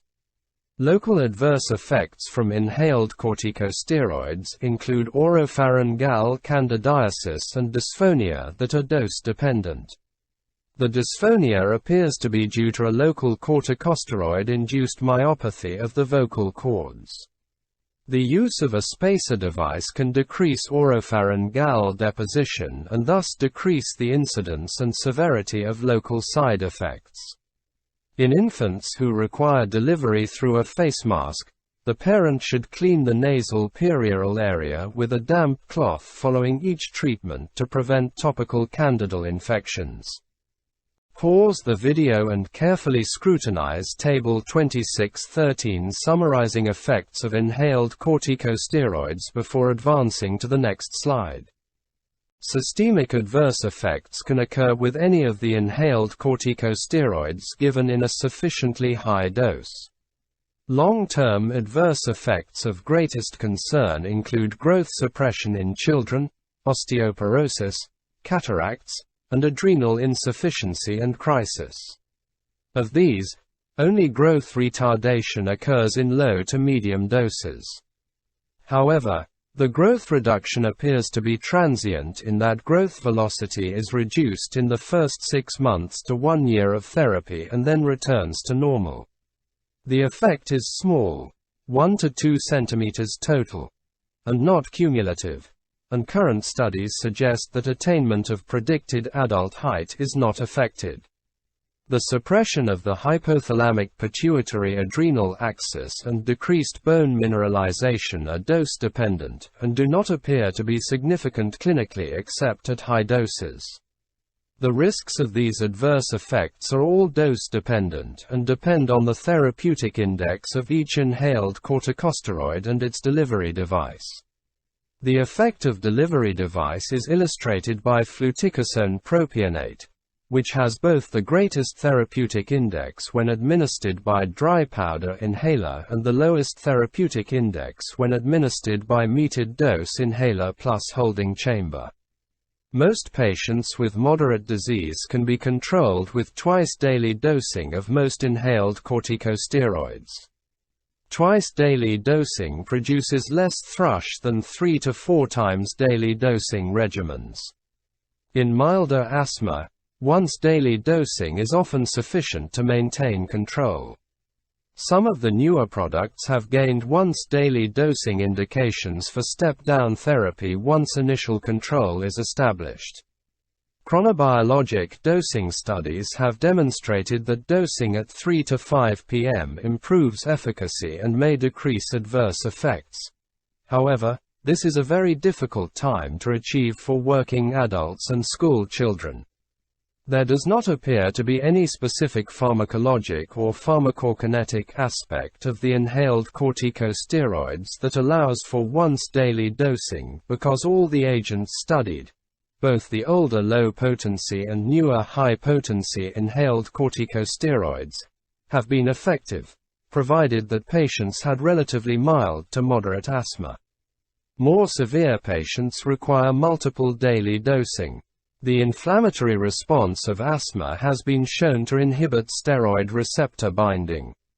This provides strong theoretical evidence for initially beginning patients on higher and more frequent doses and then tapering down once control has been achieved. This approach is recommended by the NAEPP. We will now look at long-acting inhaled beta-2 agonists. The two long-acting beta-2 agonists, formoterol and salmeterol, provide long-lasting bronchodilation, that is for 12 or more hours, when administered as aerosols. See Table 26.8.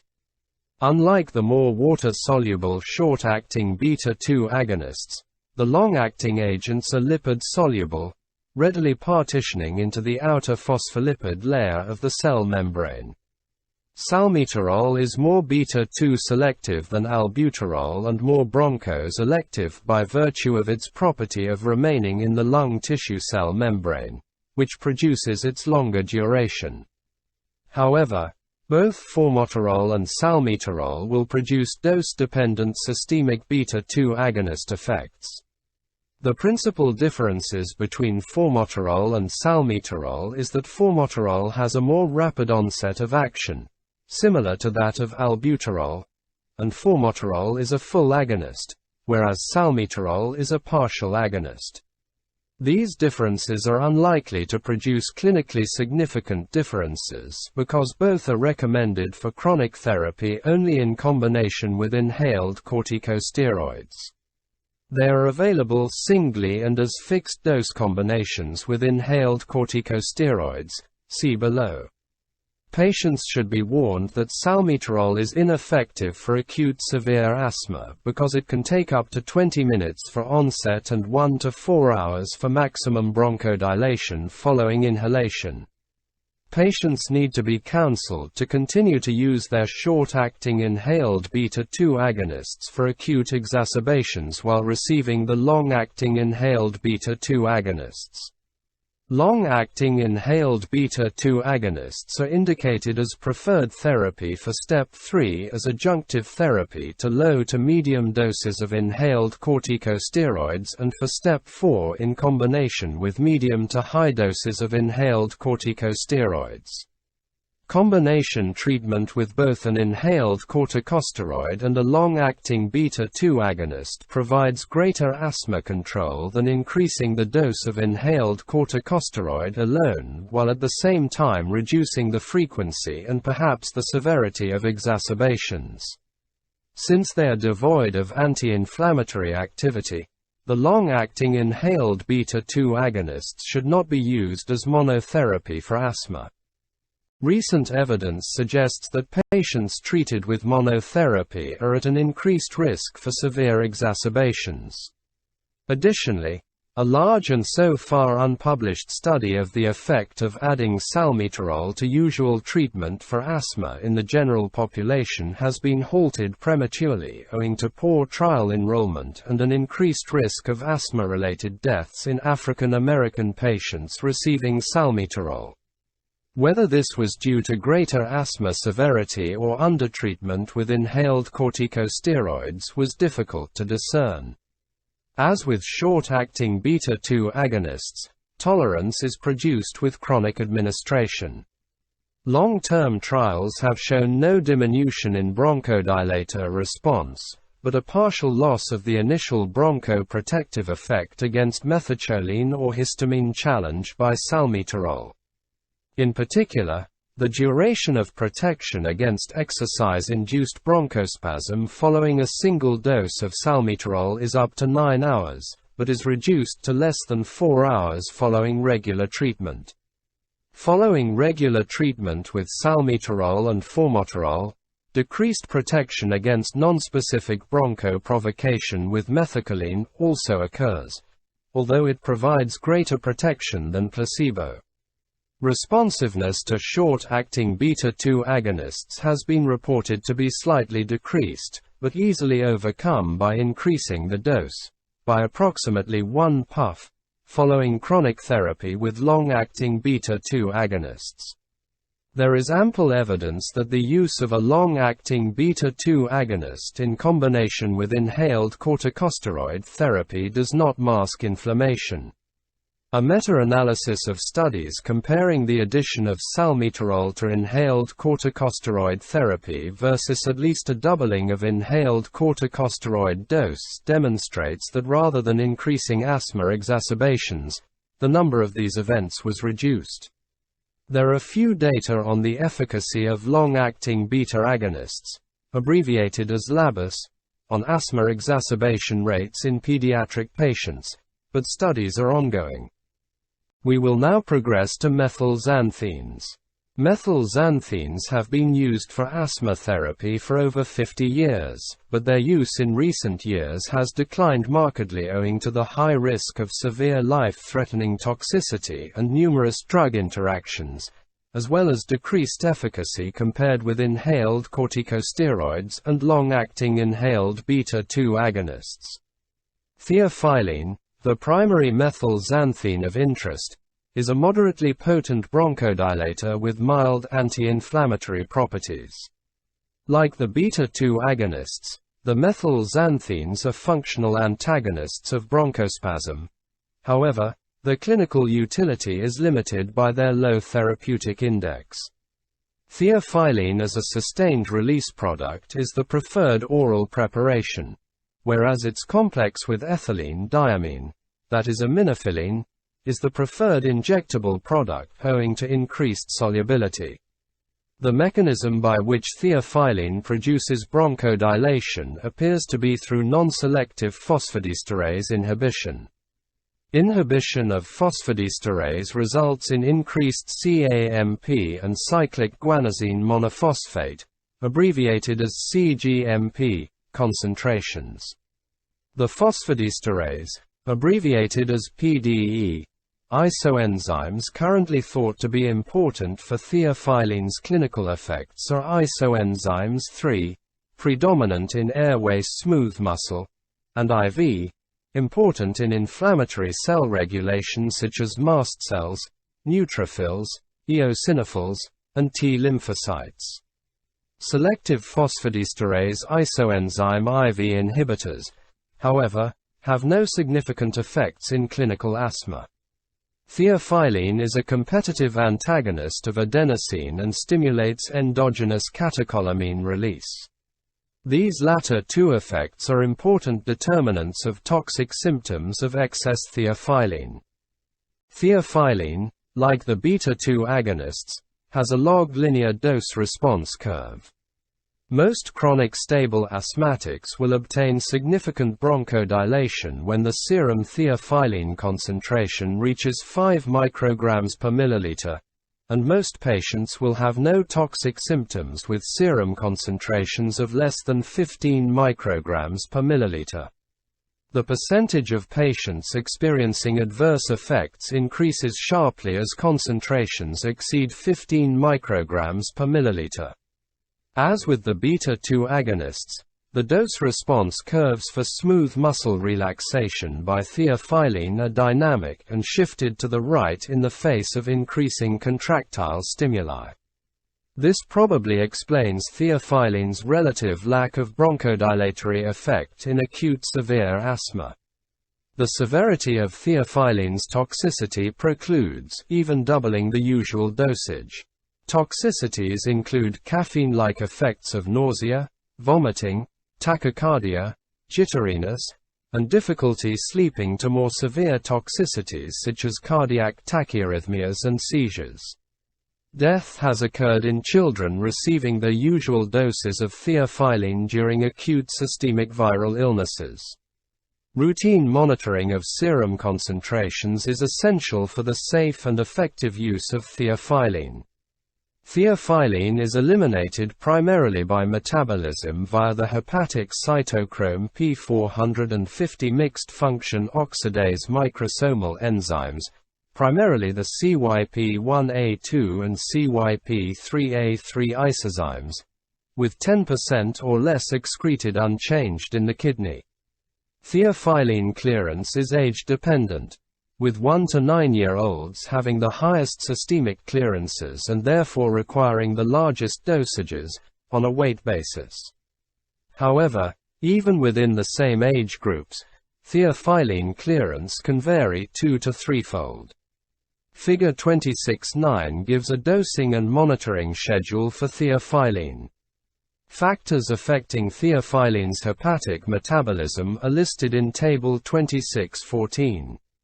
Only drugs or diseases that produce a 20% or greater inhibition or a 50% or greater induction of theophylline metabolism are likely to result in clinically significant interactions. Sustained-release theophylline is less effective than inhaled corticosteroids and no more effective than oral sustained-release beta-2 agonists, cromolyn or leukotriene antagonists. The addition of theophylline to inhaled corticosteroids is similar to doubling the dose of the inhaled corticosteroid and is overall less effective than the long-acting inhaled beta-2 agonists as adjunctive therapy.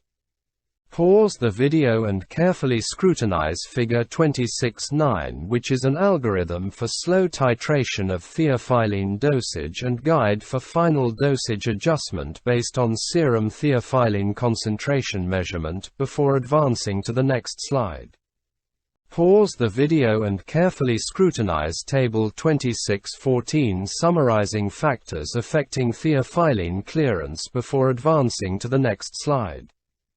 And now we will progress to cromolyn sodium and nedochromyl sodium. Cromolyn sodium and nedochromyl sodium are pharmacologically similar. They are classified as mast cell stabilizers, and the principal difference appears to be potency, with 4 mg nedocromil by metered dose inhaler equivalent to 10 mg cromolyn. However, there is no apparent difference in the clinical efficacy between these two drugs. They inhibit the early and late asthmatic response to allergen challenge, as well inhibit exercise-induced bronchospasm. Treatment prevents the usual rise in bronchial hyperresponsiveness with specific pollen seasons, but long-term treatment produces minimal to no change in baseline bronchial hyperresponsiveness.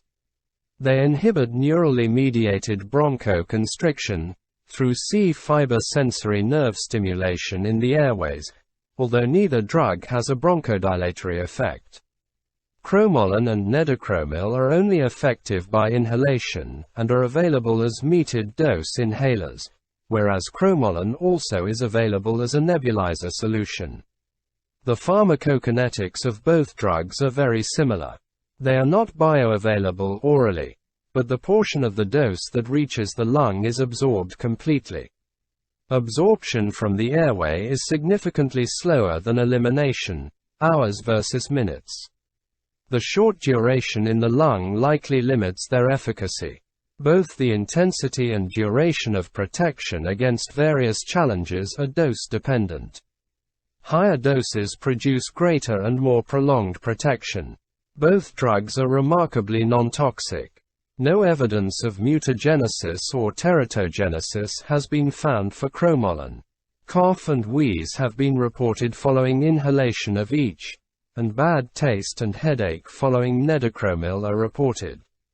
The taste from nedocromil is sufficiently bad in some patients, approximately 20%, to preclude him from taking the drug.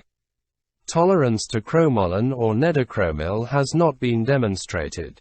Neither are inhaled corticosteroid-sparing agents.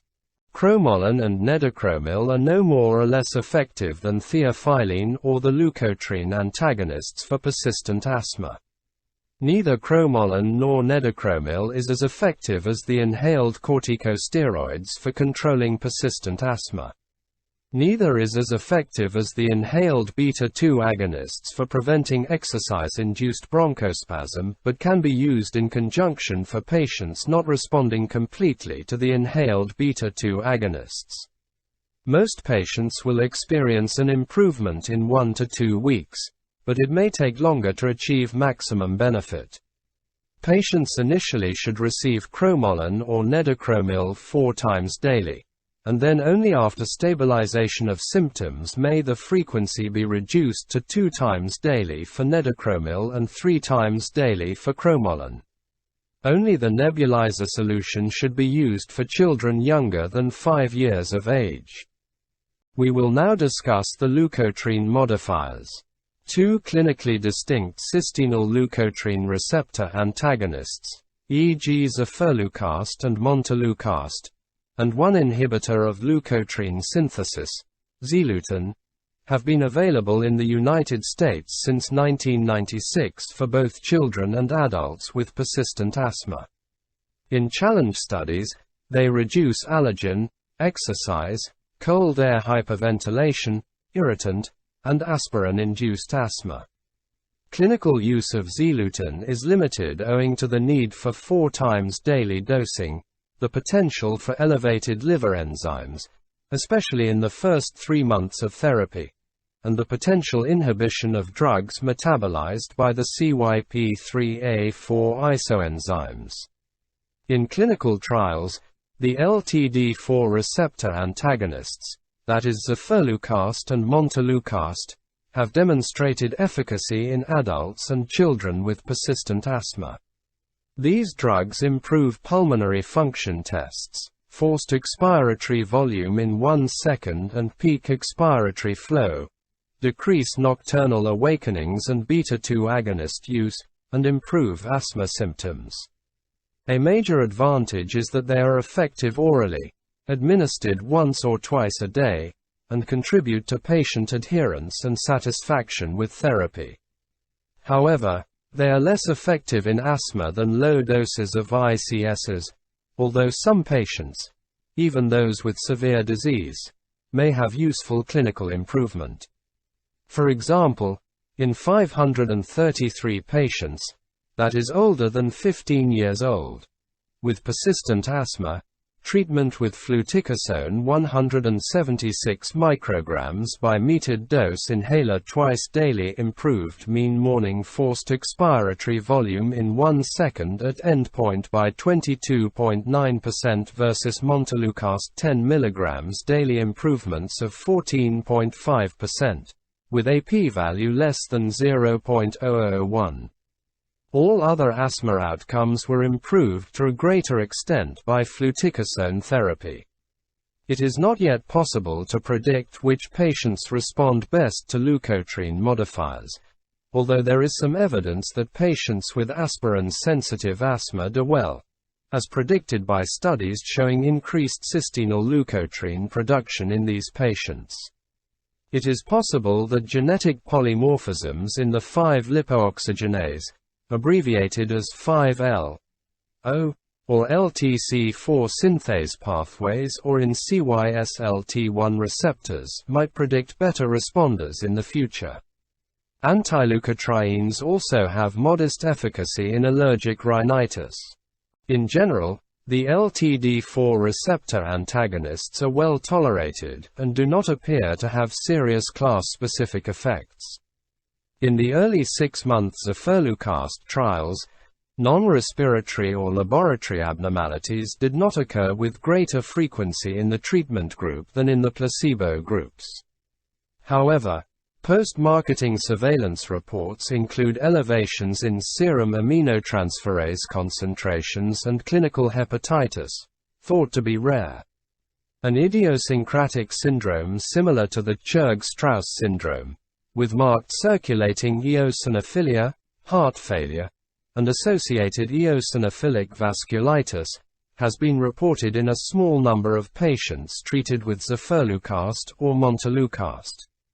The majority of these patients had been receiving high-dose inhaled or oral corticosteroids and were able to reduce the dose as a consequence of the LTD4 receptor antagonists. It is unclear whether the increased reports are due to increased case findings among patients with asthma prescribed a new drug or whether the syndrome is related to glucocorticoid dose reduction or an idiosyncratic effect of leukotriene modifiers in general. Whatever the cause, it appears to be a rare syndrome, with an estimated incidence of fewer than 1 case per 15,000 to 20,000 patient years of treatment. Montelukast has been prescribed widely worldwide owing to its approval for use in young children. Churg-Strauss syndrome has not been reported in children, and the drug has been very well tolerated and palatable, 4 and 5 mg chewable cherry tablets. Combination controller therapy. Inhaled corticosteroid long-acting beta-2 agonists versus inhaled corticosteroid leukotriene receptor agonists. Whereas inhaled corticosteroid therapy is considered the most effective anti-inflammatory treatment, in cases of moderate to severe persistent asthma, the addition of a second long-term control medication to inhaled corticosteroid therapy is one recommended treatment option. A combination product inhaler, marketed as Advair, was developed to treat both the inflammatory and bronchoconstrictive components of asthma by delivering a dose of fluticasone, 100, 250, or 500 micrograms, with a fixed dose of salmeterol, 50 micrograms. Advair, in a variety of clinical trials in persistent asthma, was superior to the individual components at the same doses, comparable with concurrent therapy at the same doses, had a rapid onset of effect, within 1 week, and demonstrated clinical benefits that improved over the duration of the studies. Importantly, salmeterol therapy allows reduction in inhaled corticosteroid dosage by 50% in patients with persistent asthma. Further, Salmeterol plus low-dose fluticasone has been found to be more effective than higher-dose fluticasone alone in reducing asthma exacerbations in patients with persistent asthma. The ability to detect deteriorating asthma and the severity of exacerbation was similar between groups.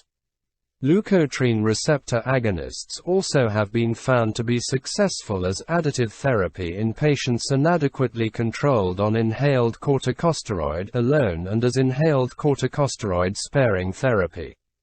However, the magnitude of these benefits is less than those reported with the addition of long-acting beta-2 agonists, abbreviated as LABAs. Next we will look at anti-IgE antibodies, e.g. omalizumab. Omalizumab is the first anti-IgE antibody approved for the treatment of asthma not well controlled on high doses of inhaled corticosteroids. Omalizumab is a composite of 95% human and 5% anti-human murine IgE sequences. The mouse protein becomes part of the receptor complex and thus is shielded from exposure to the immune system and presents a low risk for an anaphylactic response. Omalizumab is administered subcutaneously and has a slow absorption rate. Peak serum concentration is achieved in 3 to 14 days. It is eliminated primarily through the reticuloendothelial system and has an elimination half-life of 17 to 22 days. Serum-free IgE levels return to baseline in about 3 weeks. The dosage of omalizumab is determined by the patient's baseline total serum IgE level, international units per milliliter, and body weight, in kilograms. Doses range from 150 to 375 mg and are given at either 2 or 4 week intervals. No further adjustments for variations in total serum IgE are required, and patients receive a consistent dose for the duration of treatment. Omalizumab has been studied in patients aged 12 to 74 years and appears to be safe and efficacious. It is only indicated for corticosteroid-dependent atopic patients requiring oral corticosteroids, or on high-dose inhaled corticosteroids with continued symptoms and high IgE levels. We will now look at miscellaneous therapies. Let's begin with methotrexate. Low-dose methotrexate, that is 15 mg per week, used for inflammatory diseases, psoriatic and rheumatoid arthritis, and polymyositis, has been used to reduce the systemic steroid dose in patients with severe steroid-dependent asthma. Double-blind, placebo-controlled trials have given decidedly mixed results, with half the studies showing no effect. A meta-analysis determined that a statistically significant reduction, mean 4.37 mg per day prednisone, or 23% of the original dose, can be achieved. The mechanism of action is unknown, but may be anti-inflammatory or immunomodulatory effects.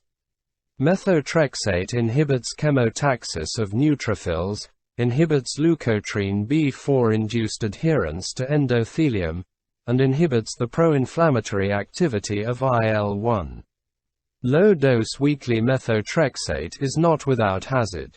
Both hepatotoxicity and pulmonary fibrosis have been reported in patients receiving similar therapy for psoriasis and rheumatoid arthritis. No evidence for induction of asthma remission exists because patients' corticosteroid requirement returns on discontinuation of the methotrexate. Methotrexate still should be considered experimental and should be reserved for only severe steroid-dependent asthmatics under the care of specialties. Patients require careful monitoring, including periodic liver biopsies. Owing to the marginal effect of methotrexate, the risk-benefit should be evaluated carefully prior to institution. We will now discuss other agents. As a result of the inflammatory nature of asthma and the risk of toxicities from corticosteroids, A number of the drugs with anti-inflammatory or immunomodulatory activity such as hydroxychloroquine, dapsone, gold, intravenous gamma-globulin, cyclosporine, and colchicine have been studied in severe steroid-dependent asthma with mixed results. Let's now look at future therapies. Agents that are now in development for asthma focus on the treatment of allergic inflammation. Examples include inhibitors of eosinophilic inflammation, drugs that may inhibit allergen presentation, and inhibitors of Th2 cells.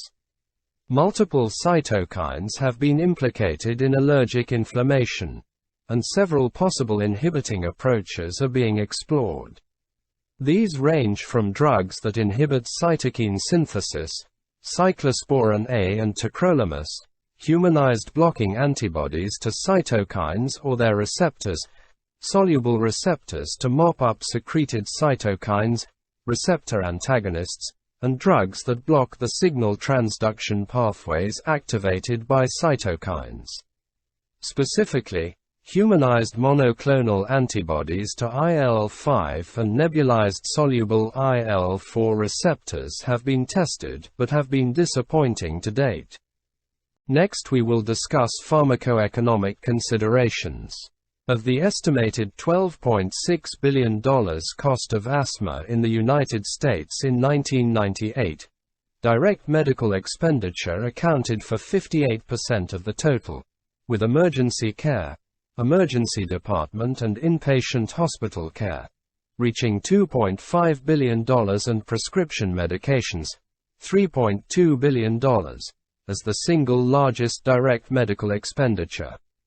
A cost of illness approach takes in all measurable costs, both indirect costs or costs to society and direct medical costs are considered.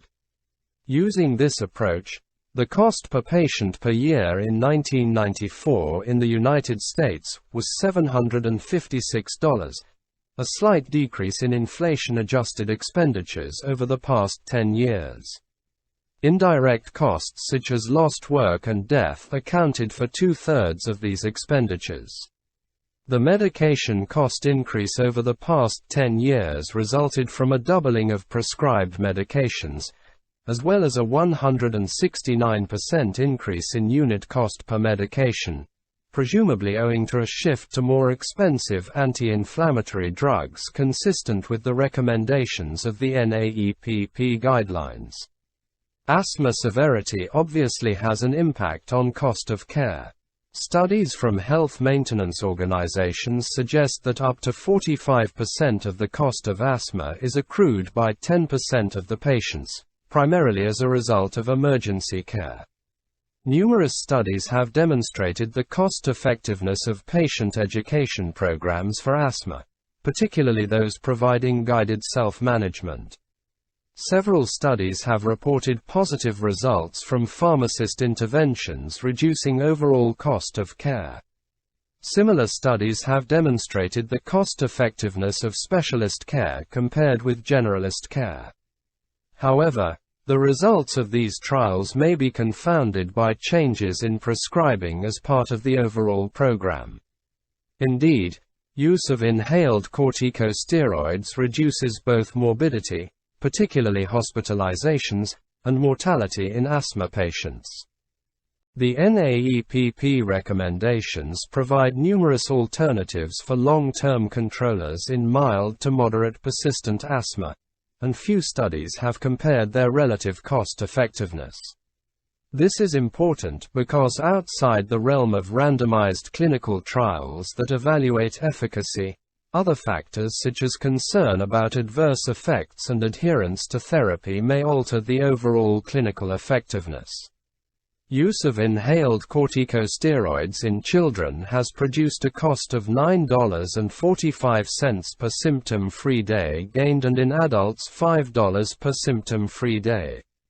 More recently, retrospective analyses of large managed care-linked pharmacy claims and healthcare utilization databases has allowed direct comparisons of the various long-term controllers in a general population to assess clinical effectiveness and cost-effectiveness. These studies have confirmed comparative randomized clinical trials showing inhaled corticosteroids to be significantly more cost-effective than leukotriene antagonists, despite slightly better compliance with the leukotriene antagonists. In addition, the combination of long-acting inhaled beta-2 agonists and inhaled corticosteroids lowers healthcare utilization and total healthcare costs compared with the combination of a leukotriene antagonist and an inhaled corticosteroid. We will now briefly discuss a clinical controversy. The potential for chronic use of inhaled beta-2 agonists to worsen asthma has been a concern for over 30 years. Large multi-center double-blind, placebo-controlled trials with both mild and moderate persistent asthma did not show that regular administration short-acting inhaled beta-2 agonists worsened asthma. However, recent studies genotyping patients at the beta receptor suggest that homozygous AR-G16 patients, who make up about 16% of the population, are predisposed to worsening asthma with regular administration as measured by lower morning peak expiratory flows. This phenomenon does not appear to occur with as-needed therapy with short-acting beta-2 agonists. It is yet unknown if regular treatment with long-acting inhaled beta-2 agonists is of similar concern. These patients still respond acutely to the beta-2 agonists, so whether they should avoid all beta-2 agonists is speculative. Since the use of short-acting inhaled beta-2 agonists does not improve control of symptoms, they should be used only as needed for symptoms. Next we will discuss the evaluation of therapeutic outcomes. The desired outcomes have been described previously. Control of asthma is defined as achieving a minimal need for rescue short-acting beta-2 agonists, ideally none, no acute episodes, no limitations on activity, no emergency care visits, no nocturnal symptoms, normal, or near normal, pulmonary functions, forced expiratory volume in 1 second and peak expiratory flow, minimal to no medication side effects, and satisfaction of the patient and family with asthma care. Depending on the severity of the patient's asthma, compromises from the ideal control are made, and the best possible outcome balancing disease control and possible adverse effects from the drugs is attempted. Monitoring consists of quantitating the use of inhaled short-acting beta-2 agonists, days of limited activity, and number of symptoms, especially nocturnal. The NAEPP recommends yearly spirometric studies. In moderate to severe persistent asthma, once daily, on awakening, peak flow monitoring is recommended. Patients also should be asked about exercise tolerance. All patients on inhaled drugs should have their inhalation delivery technique evaluated periodically, monthly initially and then every 3 to 6 months. Following initiation of anti-inflammatory therapy or an increase in dosage, most patients should begin experiencing a decrease in symptoms in 1 to 2 weeks and achieve maximum symptomatic improvement within 4 to 8 weeks. The use of higher doses or more potent inhaled corticosteroids agents may accelerate the process. Improvement in forced expiratory volume in 1 second and peak expiratory flow should follow a similar time frame. However, a decrease in bronchial hyperresponsiveness, as measured by morning peak expiratory flow, peak expiratory flow variability, and exercise tolerance, may take longer and improve over 1 to 3 months. Patients should be informed that following a viral respiratory infection, they may experience increased exercise intolerance for up to 4 weeks. Initial visits with the patient should focus on the patient's concerns, expectations, and goals of treatment. Basic education should focus on asthma as a chronic lung disease, the types of medications, and how they are to be used. Inhaler technique is taught, as is when to seek medical advice. Written action plans should be provided. The first follow-up visit should be in 2 to 4 weeks. At that time, the educational messages of the first visit should be repeated, as well as questions about the patient's current medications and any difficulties related to the therapy.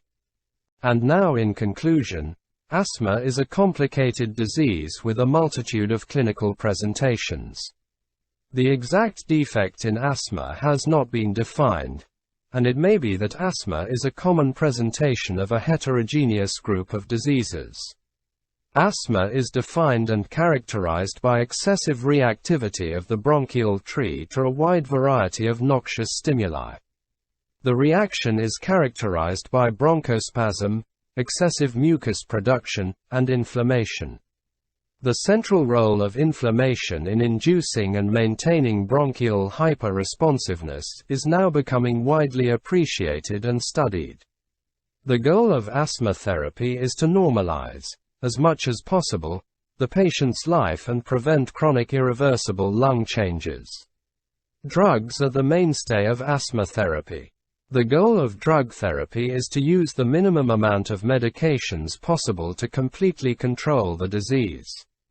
In chronic asthma, therapy should be aimed at both bronchospasm and inflammation in order to produce the best results. Patients should be followed and monitored diligently for toxicities.